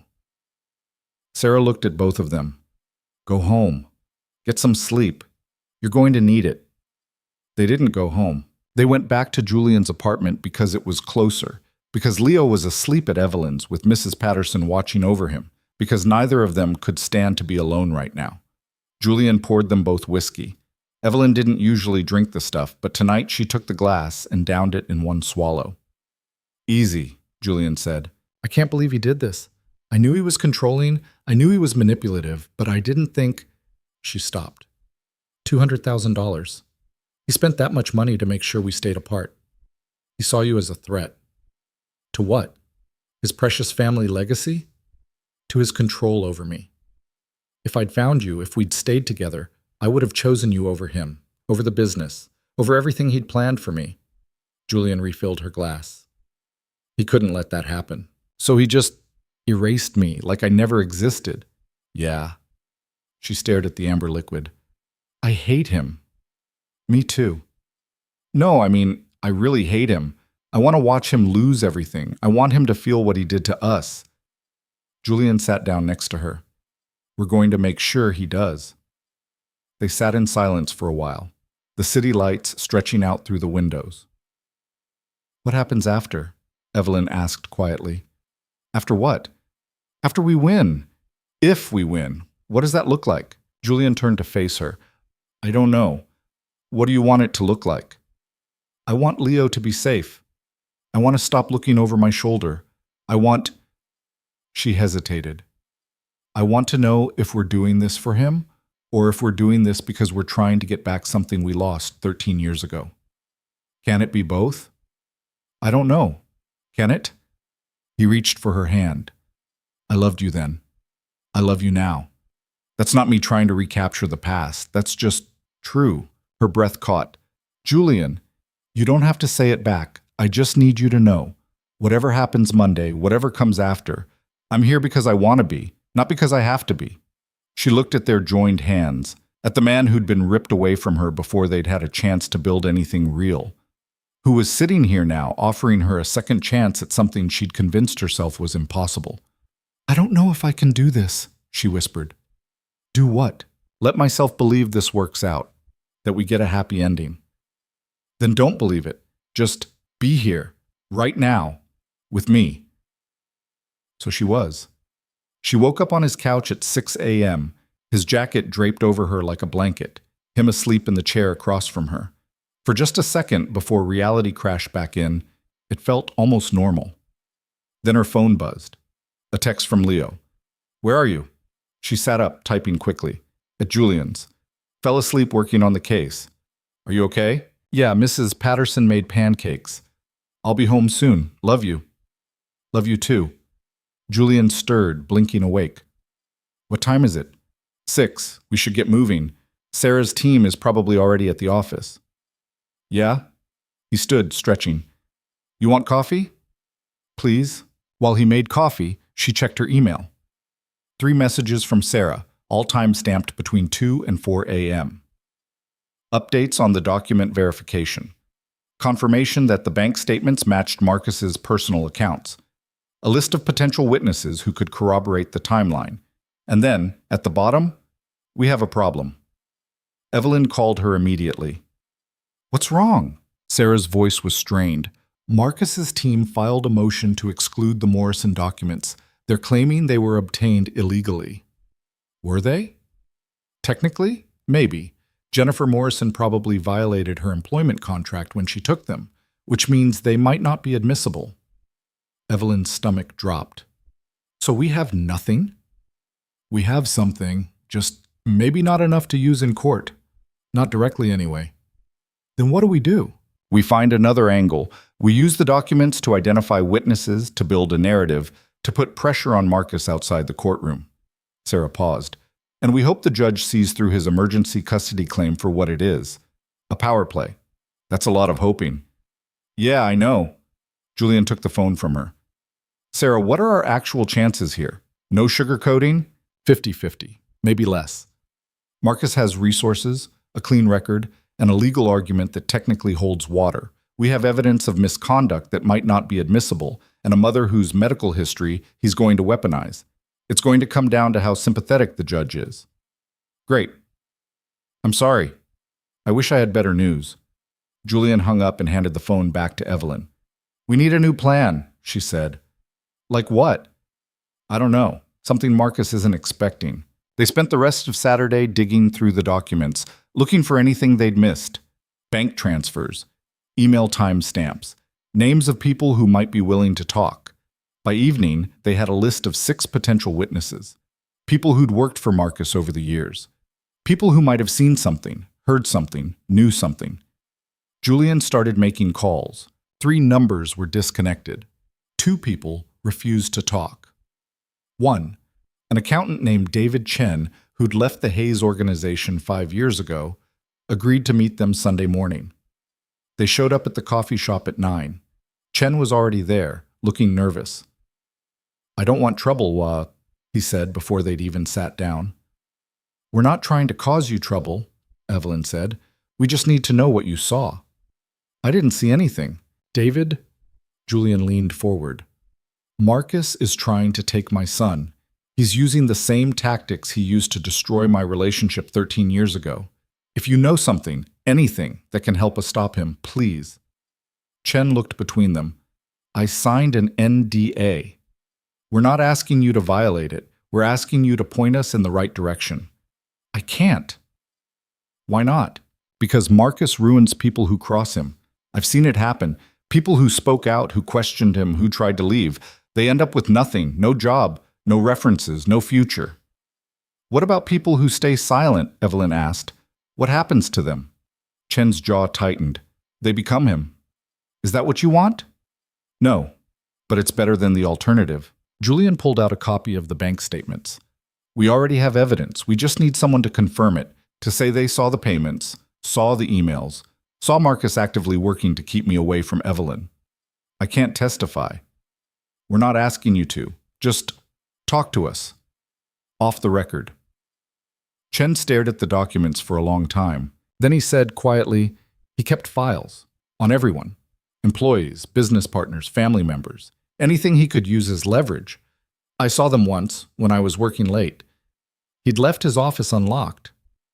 Where are the files now? I don't know, but if they still exist, they're probably in his personal safe at his house. Evelyn and Julian exchanged a look. We can't break into his house, Evelyn said. I'm not suggesting we do, Julian said. But if those files exist, and if they contain what I think they do, we need to find a legal way to access them. How? I don't know yet. Chen stood up. I never saw you. We never talked. Understood, Julian said. Thank you. Chen left without another word. Evelyn looked at Julian. We're really doing this? We're going after his files? If that's what it takes? How? I'll figure it out. They spent the rest of Sunday strategizing. Sarah shot down every plan that involved anything remotely illegal.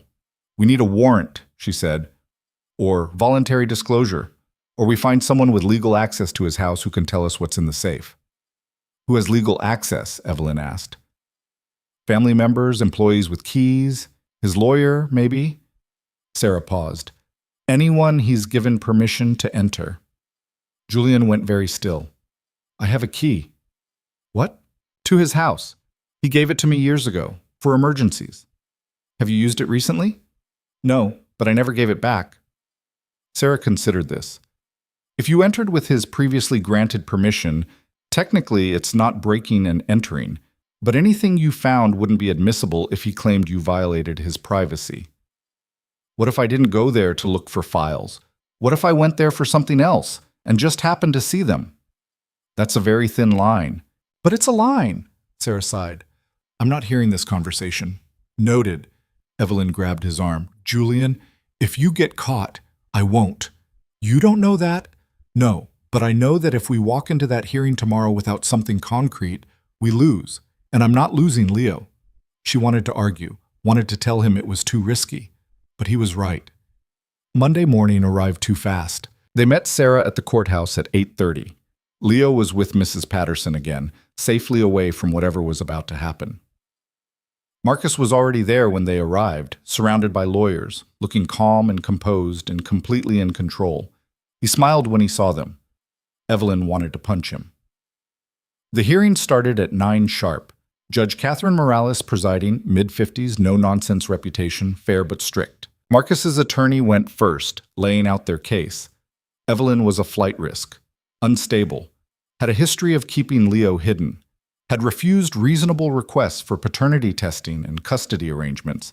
They had medical records to prove her mental state was questionable. They had documentation of her resistance to cooperation. Sarah stood up for the rebuttal. Your Honor, this isn't about protecting a child. This is about a powerful man trying to seize control of a boy he's known existed for less than a week. Mr. Marcus Hayes has no established relationship with Leo Carter, no history of involvement in his life, and yet he's asking this court to grant him custody based on nothing more than a genetic connection and a manufactured emergency. Ms. Carter has been cooperative. the judge said. She agreed to paternity testing. She's been transparent about the child's existence. Only after she was exposed, Marcus's lawyer countered. She hid this child for 12 years. Who's to say she won't disappear again the moment this hearing is over? Because she has no reason to run, Sarah said. She has a home here, a job, a support system. The only threat to Leo's stability is the man trying to take him away from the only parent he's ever known. Judge Morales looked at Evelyn. Ms. Carter, do you have any intention of leaving the jurisdiction with your son? Evelyn stood. No, Your Honor, this is our home. We're not running. And yet you kept Leo's existence hidden for over a decade. Because I was protecting him. From exactly this. She gestured toward Marcus. From people who see him as property instead of a person. That's a serious accusation. It's the truth. Marcus's lawyer stood. Your Honor, if we could submit evidence of Ms. Carter's pattern of deception, save it for the custody hearing, Judge Morales said. This is about immediate danger. Mr. Hayes, you're claiming Ms. Carter is a flight risk. Do you have proof she's planning to leave?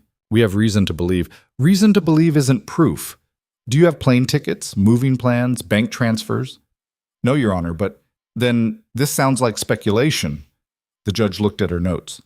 I'm not granting emergency custody based on speculation. Marcus's face went tight.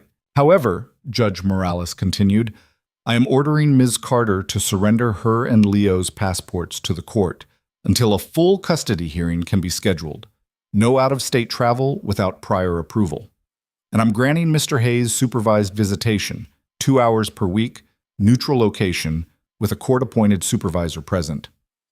Your Honor, Sarah started, that's my ruling. Custody hearing is set for 3 weeks from today.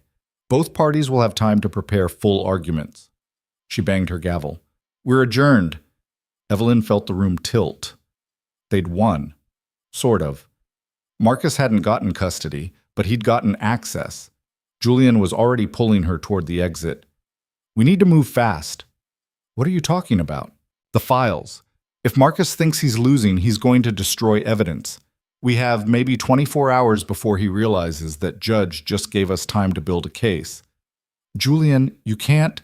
I'm going tonight, while he's distracted, while he thinks he's won something. He looked at Sarah. Can you keep him busy? Give me a window? Sarah's expression was torn. If you get caught, I won't. If you do, it destroys our case. It makes you look desperate and reckless, and I know the risks. Evelyn grabbed his face, forcing him to look at her. Don't do this. I have to. No, you don't. We can find another way. There is no other way. You know that. She did know. She just didn't want to admit it. Then I'm coming with you, she said. Absolutely not. You don't get to make that choice. Evelyn, we're in this together, remember? So if you're breaking into Marcus's house, I'm going with you. Sarah closed her eyes. I can't hear this. I'm not hearing this. I'm going back to the office and I'm preparing for the custody hearing like a responsible attorney, and I don't know anything about what you're planning. She walked away. Julian looked at Evelyn. You're sure? No, but I'm doing it anyway. They spent the afternoon planning. Marcus lived in a gated estate 20 minutes outside the city. Security cameras. Motion sensors. Staff who lived on the property. We can't just walk in, Evelyn said. We don't have to. Monday nights, Marcus plays poker with his business partners. Downtown. He's usually gone until at least midnight. What about the staff? The housekeeper leaves at 6. The groundskeeper lives in the guest house on the east side of the property. If we go in through the back, stay quiet, we can get to his office without being seen. You hope. Yeah, I hope. They picked up Leo from Mrs. Patterson at 5. He took one look at their faces and knew something was happening. What's going on? He asked. We had the hearing, Evelyn said. The judge didn't give Marcus custody. But we have to keep fighting, and tonight Julian and I have to take care of something. What? She hesitated. She'd promised herself she wouldn't lie to him anymore. We're going to get evidence, she said. Evidence that proves Marcus has been manipulating everything. How? By going somewhere we probably shouldn't be going and looking for something that might not exist. She knelt down so they were eye level. I need you to stay with Mrs. Patterson tonight, and I need you to trust me. Can you do that? Leo looked between her and Julian. Are you going to get in trouble? Maybe. Is it worth it? Yes. He hugged her tight. Be careful. I will. They dropped him off at 7. By 8, they were parked 2 blocks from Marcus's estate, watching the security gate through binoculars. At 8:15, Marcus's car left, headed downtown. That's our window, Julian said. They waited another 10 minutes, then drove to the back entrance, a service gate Julian had used years ago when he'd actually been welcome here. The code still worked. They parked behind a row of hedges and approached the house on foot. Julian used his key to enter through a side door that led to the kitchen. The house was dark, silent. Evelyn's heart was pounding so hard she could hear it in her ears. They made their way through the kitchen, down a hallway to Marcus's study. Julian tried the door, locked. Of course it is, he muttered. Can you pick it? No, but I know where he keeps the spare key. He felt along the top of the door frame and pulled down a small brass key. The door opened. Marcus's study was exactly what Evelyn expected. Dark wood, expensive furniture, shelves lined with books that looked like they'd never been read, and in the corner, a safe built into the wall. There, Julian said. Can you open it? I know the combination. He hasn't changed it since I was 20. He knelt down and started turning the dial. 3 tries later, it clicked open. Inside were files, dozens of them. Julian started pulling them out, scanning labels. Employee records, business contracts, legal agreements. He stopped. Here. He pulled out a file labeled simply J.H. Inside were documents Evelyn recognized, invoices from the private investigator Julian had hired to find her, receipts for payments to hospital administrators, emails between Marcus and the landlord of her old apartment, agreeing to a sum that would keep her location confidential. And underneath all of that, a handwritten note from Marcus to his lawyer. Do whatever it takes. She cannot be found. Julian's hands were shaking. This is it, he whispered. This is everything. Evelyn pulled out her phone and started taking pictures. Every page, every document, every piece of evidence. They were halfway through when they heard footsteps. Someone was in the house. Julian grabbed the files, shoving them back into the safe. Evelyn kept taking pictures, hands moving fast. The footsteps got closer. We need to go, Julian hissed. Almost done. Now, Evelyn. She took 3 more photos, then Julian pulled her toward the door. They made it into this hallway just as a light turned on in the next room. The groundskeeper, walking toward the kitchen. They ducked into a closet, pressed together in the dark, barely breathing. The footsteps passed. They waited 5 full minutes, then slipped back through the side door and ran for the car. They didn't speak until they were 10 blocks away. Then Evelyn started laughing. That's not funny, Julian said. We just broke into your uncle's house and stole evidence. We didn't steal it. We photographed it. Same thing. Legally, very different. She kept laughing, half hysterical. We're insane. We're completely insane. Yeah, he said, starting to smile. We really are. They sent the photos to Sarah at midnight. She called them 2 minutes later. Please tell me you didn't do what I think you did. We can't tell you that, Julian said. Can you use the evidence? Evelyn asked. Sarah was quiet for a long time. If I say I received these photos from an anonymous source, and if they match up with the Morrison documents, and if we can independently verify the information, then yes, maybe. We can build something. How long do you need? 2 weeks. Give me 2 weeks and I'll have a case that Marcus can't fight. We have 3 weeks until the custody hearing. Then we're cutting it close, but it's doable. Sarah paused. You 2 are going to give me a heart attack. We'll send flowers, Julian said. They hung up. Evelyn looked at him. Did we just do something incredibly stupid or incredibly brave? Both. What happens now? Now we wait, and we hope Marcus doesn't realize what we took until it's too late. They made it 4 days before the other shoe dropped. Friday morning, Evelyn's phone rang. Marcus. She almost didn't answer, but Julian nodded and she picked up. Miss Carter, Marcus said, voice cold. I know what you did. I don't know what you're talking about. You broke into my home. You accessed my private files. And now you think you have leverage. I didn't break into anything. Julian used a key I gave him years ago. That's trespassing the moment I revoke permission, which I'm doing now. Good luck proving we were there. I don't need to prove it. I just need to destroy you in court. And that evidence you think you have? It won't matter. I'll tie you up in legal challenges until you run out of money to fight me, and then I'll take Leo, and there's nothing you can do to stop me. He hung up. Evelyn looked at Julian. He knows? Yeah. What do we do? Julian's face was hard. We make sure he never gets the chance to follow through. That afternoon, Sarah called. We're going public, she said. What? With everything. The Morrison documents, the photos you definitely didn't take, all of it. We're releasing it to the press before Marcus can spin it. Is that legal? It's risky. But if we frame it right, if we paint Marcus as the villain who destroyed a family and is now trying to steal a child, public opinion will force his hand.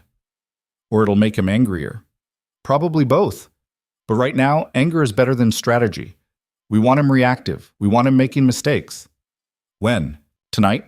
I'm sending a press release to every major outlet. By tomorrow morning, this will be everywhere. Evelyn closed her eyes. Okay, do it. The story broke Saturday at dawn. By noon, it was trending nationally. Exposed, billionaire's decades-long campaign to destroy family. The article laid out everything. The payments, the bribes, the manipulation. Marcus's systematic effort to keep Julian and Evelyn apart. Public reaction was swift and brutal. People took sides.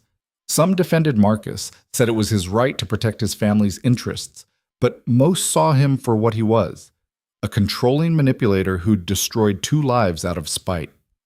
Julian's phone wouldn't stop ringing. Reporters, investors, business partners demanding explanations.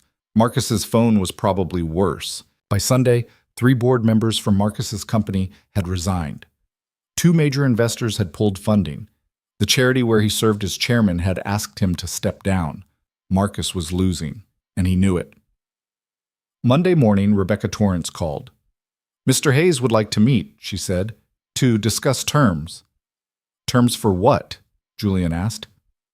A settlement. He's willing to drop the custody claim in exchange for certain guarantees. What guarantees?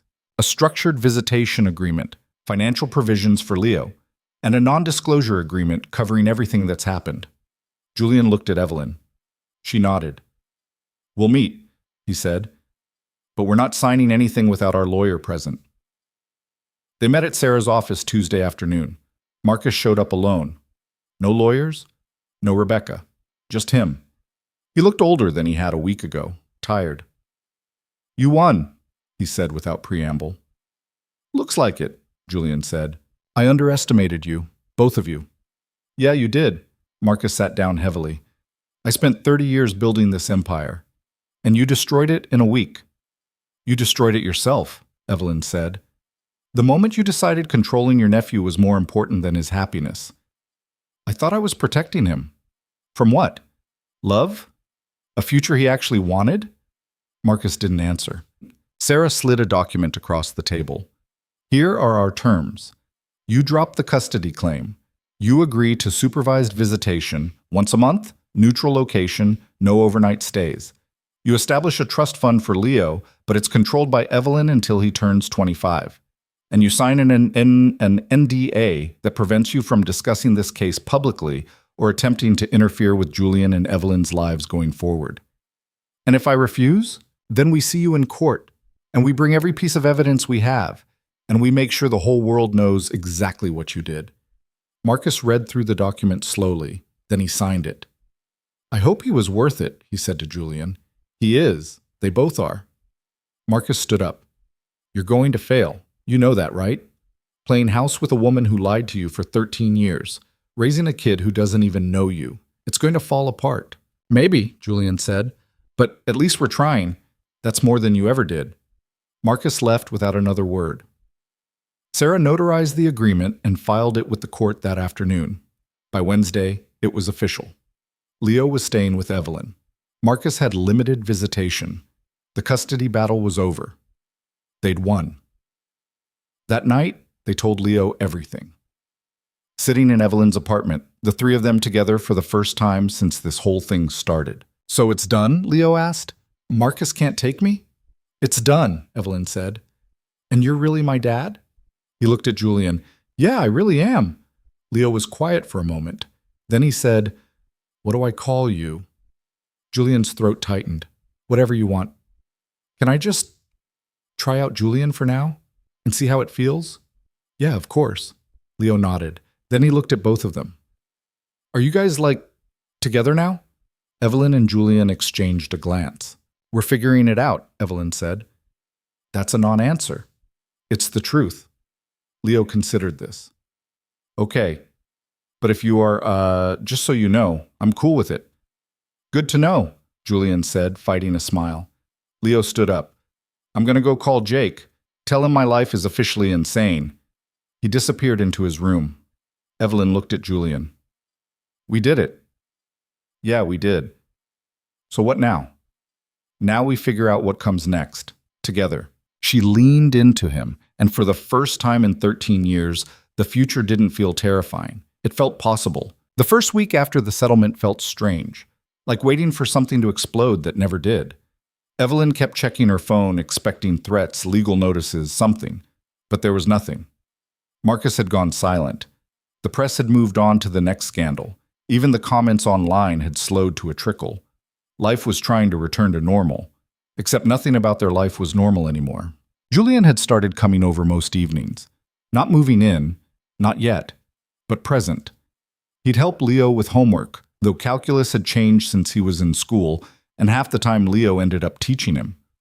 They'd order takeout and eat at the cramped kitchen table, elbows bumping, learning how to exist in the same space. It was awkward. It was messy. It was the closest thing to a family any of them had felt in years. 2 weeks after the settlement, Leo's school called. Evelyn's stomach dropped the second she saw the number. She'd been waiting for this, for the moment when Leo's classmates started asking questions, when teachers got uncomfortable, when the whole situation became too much. "Ms. Carter?" The principal's voice was careful. "We need you to come in. There's been an incident." "What kind of incident?" "Leo got into a fight." Her blood went cold. "Is he hurt?" "Minor bruising. The other boy has a bloody nose. We need to discuss consequences." She was there in 15 minutes. Julian met her in the parking lot. She'd called him on the way, and he'd dropped everything. They walked in together.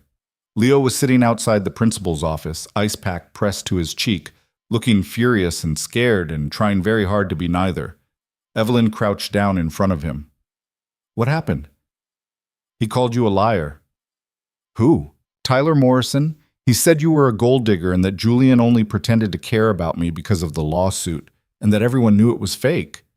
Leo's voice cracked. "So I hit him." Julian exhaled slowly.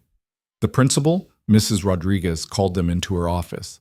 Tyler was already there with his mother, who looked like she wanted to be anywhere else. "Leo threw the first punch," Mrs. Rodriguez said. "That's a 3-day suspension under our zero-tolerance policy." "He was defending his family," Julian said. "I understand that. But we can't allow violence as a response to words, no matter how hurtful." "What about the kid who was saying those things?" Evelyn asked. "What's his consequence?" "Tyler will be attending conflict resolution sessions." "So Leo gets suspended for defending himself, and Tyler gets a talking to for bullying?" "Ms. Carter, no. This is exactly the kind of thing that made us fight so hard to keep Leo safe. And now you're punishing him for standing up for himself?" Mrs. Rodriguez looked uncomfortable. "I understand your frustration.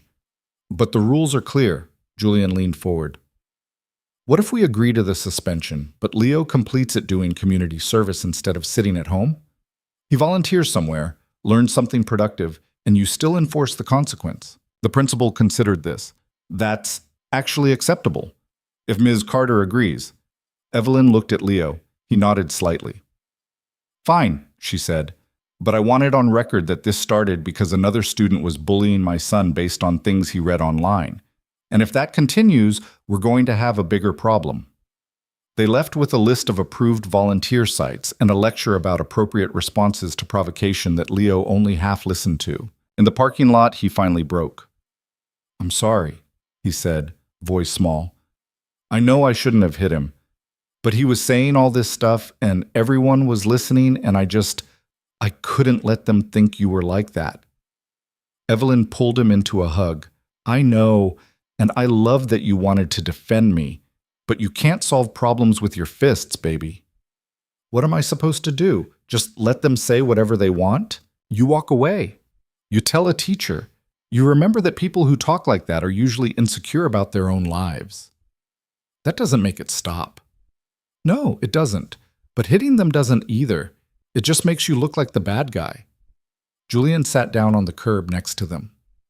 You know what I did when I was your age and someone said something about my family? Leo looked over. What? I beat the hell out of them. Julian, Evelyn started. And then I got suspended and my dad grounded me for a month and the kids still kept talking. He met Leo's eyes. Your mom's right. Fighting doesn't fix it. It just makes you feel better for about 5 seconds and then everything's worse. So what do? You prove them wrong. You live your life in a way that makes their words meaningless. Julian paused. And if that doesn't work, you let me know and I'll go talk to Tyler's parents. You can't beat up a 12-year-old's dad.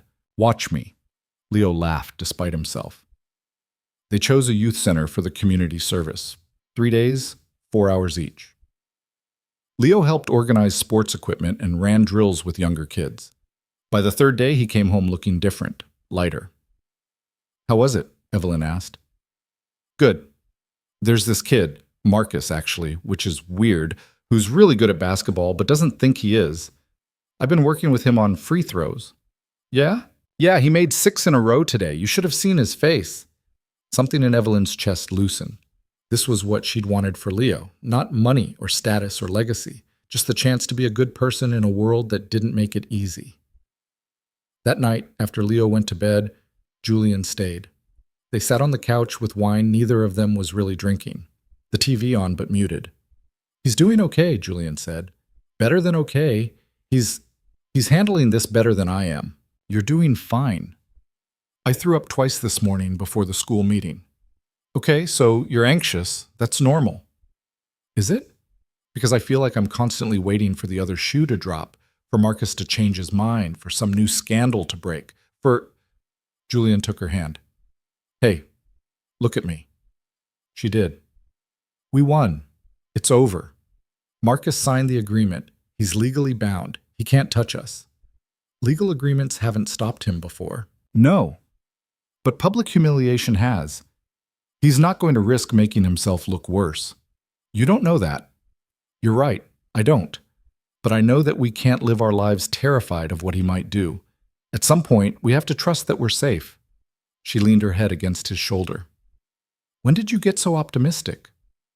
Around the time I found out I had a son who punches bullies and volunteers with kids and is somehow turning out way better than either of us deserves. She smiled. He is pretty great. He is. They sat in silence for a while. Then Evelyn said quietly, I don't know how to do this. Do what? This. Us. A relationship that's not built on crisis and panic and fighting for survival. Julian turned to face her. So we figure it out. Same way we figured out everything else. What if we're terrible at it? Then we'll be terrible together. That's not reassuring. It's honest. She looked at him. Really looked at him. At the lines around his eyes that hadn't been there 13 years ago. At the gray starting to thread through his hair. At the way he held himself like someone who'd learned how to lose and kept going anyway.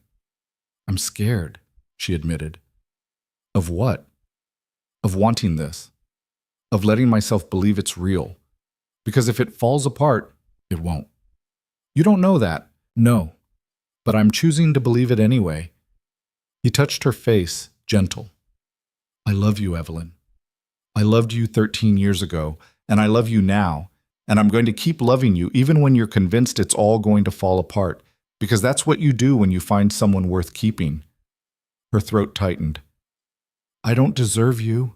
Yes, you do. You deserve someone who shows up, who stays, who fights for you even when it's hard. He kissed her forehead. And I'm going to be that person every single day. She kissed him then, properly. For the first time since they'd been back in each other's lives. It felt like coming home. A month later, Marcus requested his first supervised visit with Leo. Evelyn's immediate instinct was to say no, to find some legal loophole that would let them refuse. But Sarah had been clear. The agreement allowed for monthly visits. Refusing without cause would put them in violation. So they agreed. The visit was scheduled for a Saturday afternoon at a family center downtown. 2 hours. A social worker would be present the entire time. Leo was nervous. Evelyn could see it in the way he kept checking the clock, the way his knee bounced under the table at breakfast. "You don't have to do this if you don't want to," she said. "The judge said I do." "The judge said visits are allowed, not required. If you're not ready, I want to meet him." "Why?" Leo shrugged. "I don't know. Because he's part of where I come from, because I want to see if he's actually as bad as everyone says." "He's worse," Julian said from the doorway. "Then I want to see that for myself." They drove him to the center at 1:30. The social worker, a kind-faced woman named Linda, met them at the door. "He's already here," she said quietly. "In the main room." "Are you ready, Leo?" He nodded.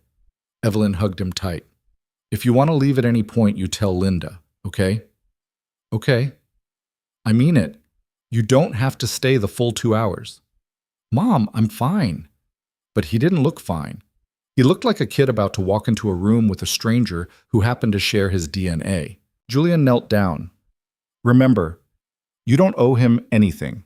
Not your time, not your attention, not your forgiveness. You're doing this because you want to, and if that changes, you walk out.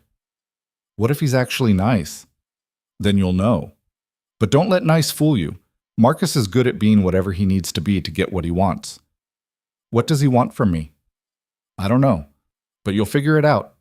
Leo took a breath and walked inside. Evelyn and Julian sat in the waiting room, not talking, just existing in the horrible space between hoping it went well and knowing it probably wouldn't. 47 minutes later, Leo came out. His face was unreadable. "How was it?" Evelyn asked carefully. "Weird." "Weird how?" "He asked me about school, about basketball, about what I want to be when I grow up. Like we were just normal." "What did you say?"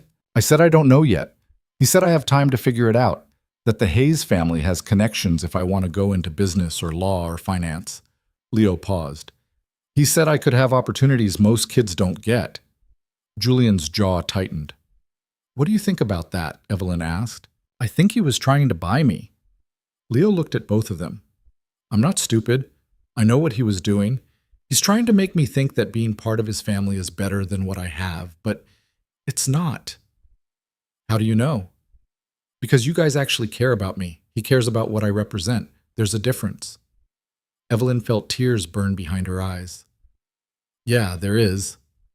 Can we go home now?" "Yeah, baby, we can go home."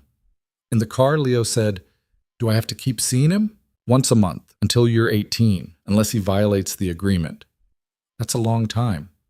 "Yeah, it is." "What if I don't want to?" Julian glanced back at him. "Then when you're old enough, you tell the judge. But for now, we have to follow the rules." "That sucks."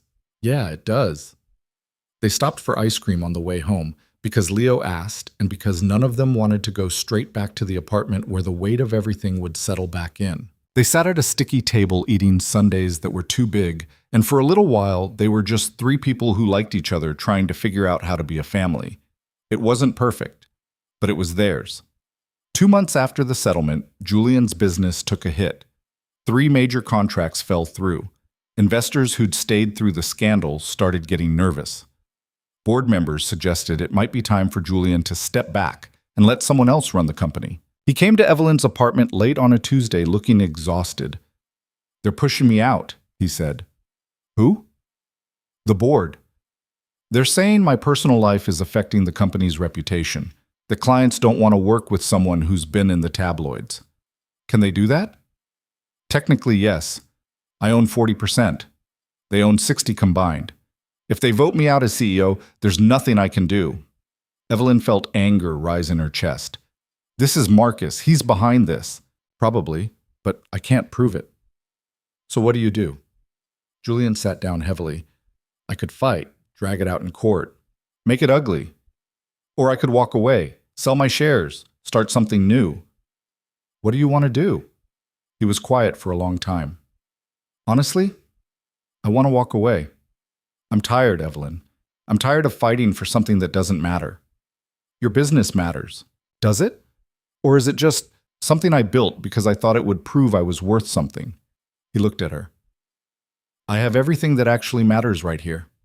You, Leo, a chance to build a life that's not about winning or status or proving anything to anyone. Why would I keep fighting for the rest? Because you worked for it. Because you earned it. And I can earn something else. Something better. He reached for her hand. I don't want to spend the next 20 years at a company that's trying to push me out. I want to spend it with you, with Leo, building something that's actually ours. She felt her chest tighten. You're sure? I've never been more sure of anything. He sold his shares 3 weeks later, walked away with enough money to start fresh, and no obligation to the company that had tried to define him. The press called it a surrender. Julian called it freedom. He took a month off, spent it at Evelyn's apartment, officially this time, clothes in the closet, toothbrush in the bathroom, name added to the lease. They were trying. It wasn't always smooth. They fought about small things, dishes in the sink, who forgot to buy milk, how much time Leo should spend on video games. They fought about big things too, whether to tell Leo's school about Julian moving in, whether to respond to interview requests, whether Marcus's monthly visits were doing more harm than good. But they worked through it, messily, imperfectly, together. 6 months after the settlement, Leo's 13th birthday arrived. They threw a party. Small. Just Leo's closest friends, Mrs. Patterson, Sarah Chen, a few neighbors who'd been kind when the scandal broke. Julian made a cake from scratch that collapsed in the middle. Evelyn ordered pizza because 13-year-olds didn't care about homemade anyway. Leo opened presents and laughed with his friends and looked happy in a way that made Evelyn's chest ache. After everyone left, after the apartment was cleaned and Leo was sprawled on the couch in a food coma, Julian pulled out one more gift.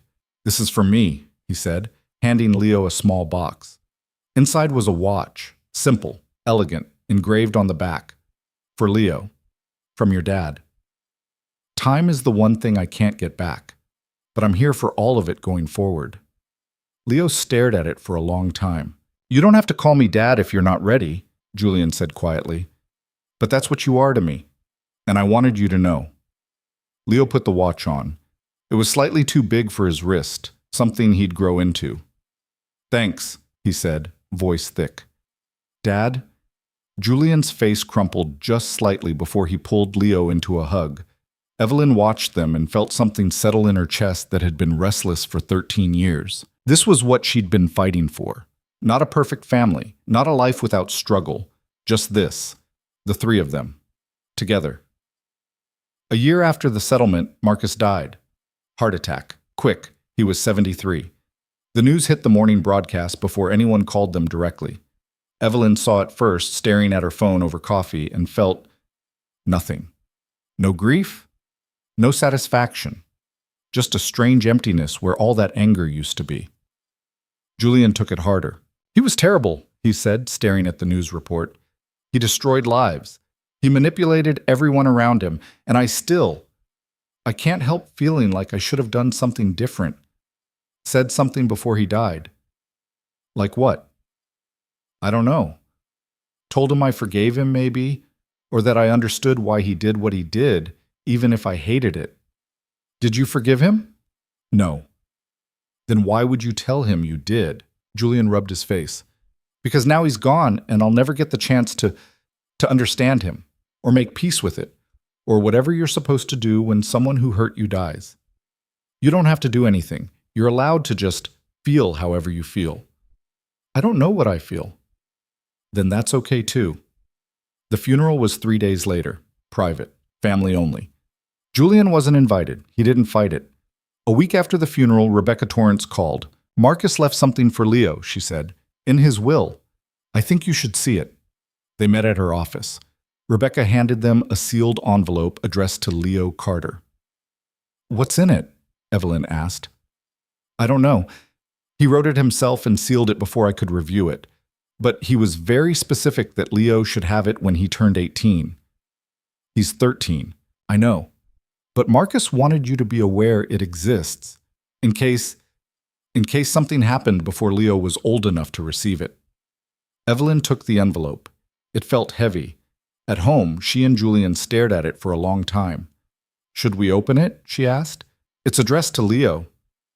He's 13. What if it's something manipulative? Something designed to mess with his head? Then we deal with it, but we can't make that choice for him. They told Leo about it that night. Showed him the envelope. What do you want to do? Evelyn asked. Leo turned it over in his hands. Can I keep it? For later? When I'm older and when it feels right? Of course. He put it in his desk drawer under old school papers and basketball schedules and didn't mention it again. 2 years passed. Life settled into something resembling normal. Julian started a consulting firm, small, focused, built around helping businesses navigate family dynamics and succession planning. It was personal work, meaningful, the kind of thing that felt like penance and purpose at the same time. Evelyn got promoted, senior director. It came with a raise that meant they could move to a bigger apartment, 2 bedrooms, space for Leo to actually have friends over without everyone sitting on top of each other. Leo thrived, made the basketball team, got his first girlfriend and then his first heartbreak. Started talking about college, even though he was only 15 and had 3 more years before any of it mattered. They were building a life. Not the one Evelyn had imagined 13 years ago, not the one Julian had lost when she disappeared, but something new. Something that belonged to all 3 of them. On Leo's 16th birthday, he asked if they could go somewhere as a family. Where? Evelyn asked. I don't know. Just somewhere that's not here. Somewhere we can just be together without all the history. They rented a cabin upstate. 3 days, no phones, no internet. Just hiking and bad movies and Leo teaching Julian how to play video games while Evelyn read books she'd been meaning to get to for years. On the last night, they sat around a fire Julian had built with instructions from YouTube and determination. This is nice, Leo said. Yeah, Julian agreed. We should do this more often. We should. Leo poked at the fire with a stick. Can I ask you guys something? Of course, Evelyn said. Do you ever regret it? The way everything happened? Evelyn and Julian exchanged a look. I regret the years we lost, Julian said carefully. I regret not fighting harder, not finding a way to break through what Marcus put between us, but I don't regret where we ended up.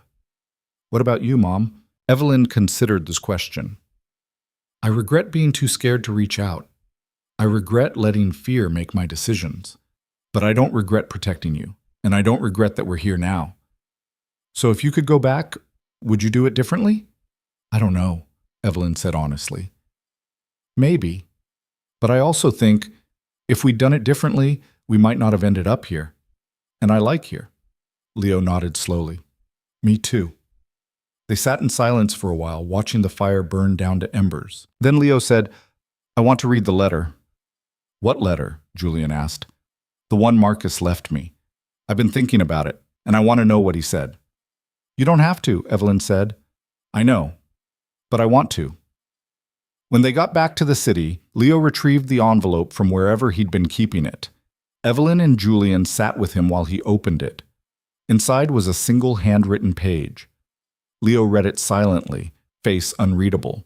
Then he handed it to Julian. Julian read it out loud. Leo, by the time you read this, I'll be gone. And you'll have spent your life hearing about how terrible I was, how I destroyed your parents' relationship, how I tried to control you. Most of that is true. I did those things, and I'm not going to apologize for them because I don't believe I was wrong. I believed I was protecting my family, protecting Julian from a relationship that would have destroyed his future, protecting you from a life of instability. I still believe that, but I also believe you deserved better than the life you got, better than growing up without a father, better than being caught in the middle of a war you didn't ask for. I can't give you back those years, but I've made arrangements to ensure you have opportunities most people don't get. A trust fund, connections, access to the kind of future the Hayes name can provide. Use it, don't use it, that's your choice. But know this, whatever happened between your parents and me, you were never the enemy. You were always just a kid who deserved a chance. I hope they gave you that, Marcus. Leo folded the letter carefully. He set up a trust fund? Apparently, Julian said. How much? We'd have to ask Rebecca, but knowing Marcus, probably a lot. Leo was quiet for a long time. I don't want it. What? Evelyn said. I don't want his money. I don't want anything from him. Leo, he doesn't get to do this. He doesn't get to ruin everything and then act like throwing money at me makes it okay. He's not trying to make it okay, Julian said. He's trying to give you options. I don't want options from him. I want... Leo's voice broke. I just want to know why. Why he thought controlling everyone was more important than just letting people be happy. Because he was scared, Evelyn said quietly. Scared of losing control. Scared of things he couldn't predict or manage. Scared that if he let Julian go, he'd lose the only family he had left. That's stupid. Yeah, it is. So what do I do with it? The money? Whatever you want, Julian said. You keep it. You donate it. You use it for college and never think about where it came from. It's yours now. He doesn't get a say. Leo looked at the letter again. He said I deserved better. You did. You do. Do you think he meant it? I think Marcus believed everything he wrote. Whether that makes it true, that's up to you to decide. Leo put the letter back in the envelope and stood up. I need to think. He went to his room. Evelyn and Julian sat in silence. That went well, Julian said dryly. Could have been worse. Could it? He could have believed Marcus was right, that we ruined his life by keeping him from all that wealth and status. He's too smart for that. He's 16. 16-year-olds aren't always smart. Julian pulled her close. He'll figure it out, and we'll help him. What if the money changes him? Then we deal with it. But I don't think it will. He's too much like you. I'm not sure that's a compliment. It is. You're the strongest person I know. She leaned into him. I'm not strong. I'm just stubborn. Same thing. 3 weeks later, Leo made his decision. He kept half the trust fund, put it toward college and whatever came after. The other half he donated to youth programs, community centers, scholarships for kids who looked like him, kids from single-parent homes, kids who'd grown up with less, kids who needed opportunities. Marcus wanted me to have options, he told them, so I'm making sure other kids have them too. Evelyn hugged him so tight he complained. I'm proud of you, she said. It's just money. No, it's you choosing to be better than the people who tried to control you. That's everything.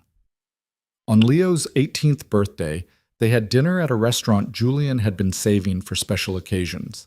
It was just the three of them, the way it had been for 3 years now, the way it would keep being. Over dessert, Julian pulled out a small box. Another watch, Leo joked. Close. Julian opened it to reveal a key. It's to the apartment. Your name's officially on the lease now. You're legally an adult. This is yours as much as it's ours. Leo took the key, turning it over in his hands. You know I'm going to college in 4 months, right? We know. But it's still home. For as long as you want it to be. What if I don't come back? What if I end up somewhere else? Then we'll visit, and you'll always have a place to come back to when you need it. Leo pocketed the key. Thanks for everything, for fighting for me, for not giving up when it was hard, for being here. That's what parents do, Evelyn said. Not all of them. No, not all of them, but we're going to try to be the kind who show up, even when you're sick of us. I'm already sick of you. See? We're nailing this. They laughed, and it was easy and warm and exactly what Evelyn had hoped for 13 years ago, when she'd made the choice to protect her son from a world that wanted to own him. He'd grown up free, loved, his. That night, after Leo went out with friends to celebrate, Evelyn and Julian stood on the balcony of their apartment watching the city lights. We did it, Julian said. Did what? Made it through. Built something real. You sound surprised. I am, a little. I spent so long thinking I'd lost you forever. And then you came back, and we had this impossible situation, and somehow we made it work. Evelyn leaned against him. We didn't make it work. We fought like hell and got lucky and barely survived most of it. Same thing. Not really. Close enough. She turned to face him. I love you. I don't think I've said that enough. You've said it. Not like I mean it. Not, thank you for fighting for us. Thank you for showing up even when I made it hard. Thank you for being the kind of person who chooses love over everything else. His eyes were bright. You don't have to thank me for that. Yes, I do, because you could have walked away at any point, and you didn't. Neither did you. I ran once, and you came back. That counts for something. She kissed him, soft, certain. When they pulled apart, he said, "Marry me." She blinked. What? Marry me. Not because we have to, not because it makes sense legally or financially or for Leo's sake, but because I want to spend the rest of my life with you. And I want it to be official. Julian, you can say no. If you're not ready, if it's too much, if you need time. Yes. He stopped. Yes? Yes. I'll marry you. His face broke into a smile so wide it made her chest ache. You're sure? I've never been more sure of anything. He kissed her again, and this time it felt like a promise, like a future they were choosing instead of one that was being forced on them. They got married 3 months later. Small ceremony, City Hall. Just them, Leo, Sarah, Mrs. Patterson, and a handful of friends who'd been there through the worst of it. Leo was the best man. He cried during the vows and tried to hide it, and failed completely. Afterward, they had dinner at the same restaurant where Julian had given Leo his key. You're stuck with us now, Leo told Julian. I know. Like legally stuck, you can't get out of this. I'm aware. Good.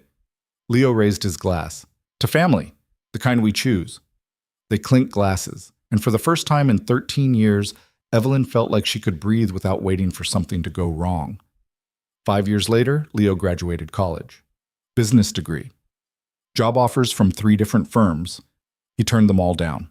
I'm starting something, he told them over coffee the week after graduation. Starting what? Julian asked. A foundation. For kids in situations like I was in. Kids with absent parents, kids caught in custody battles, kids whose families are more interested in control than care. I want to give them resources, support, a place that's safe. Evelyn felt tears prick her eyes. Leo, I'm using the rest of Marcus's money, and I want you guys to help.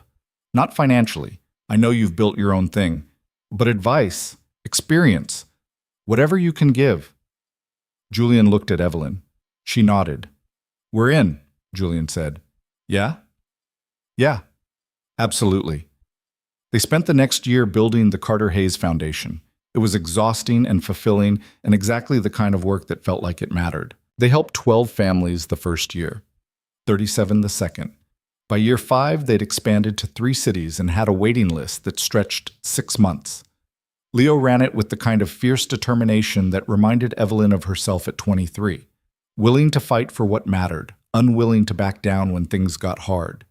He'd grown into someone she was proud of, someone who'd taken all the pain and chaos of his childhood and turned it into something that helped others. That was legacy.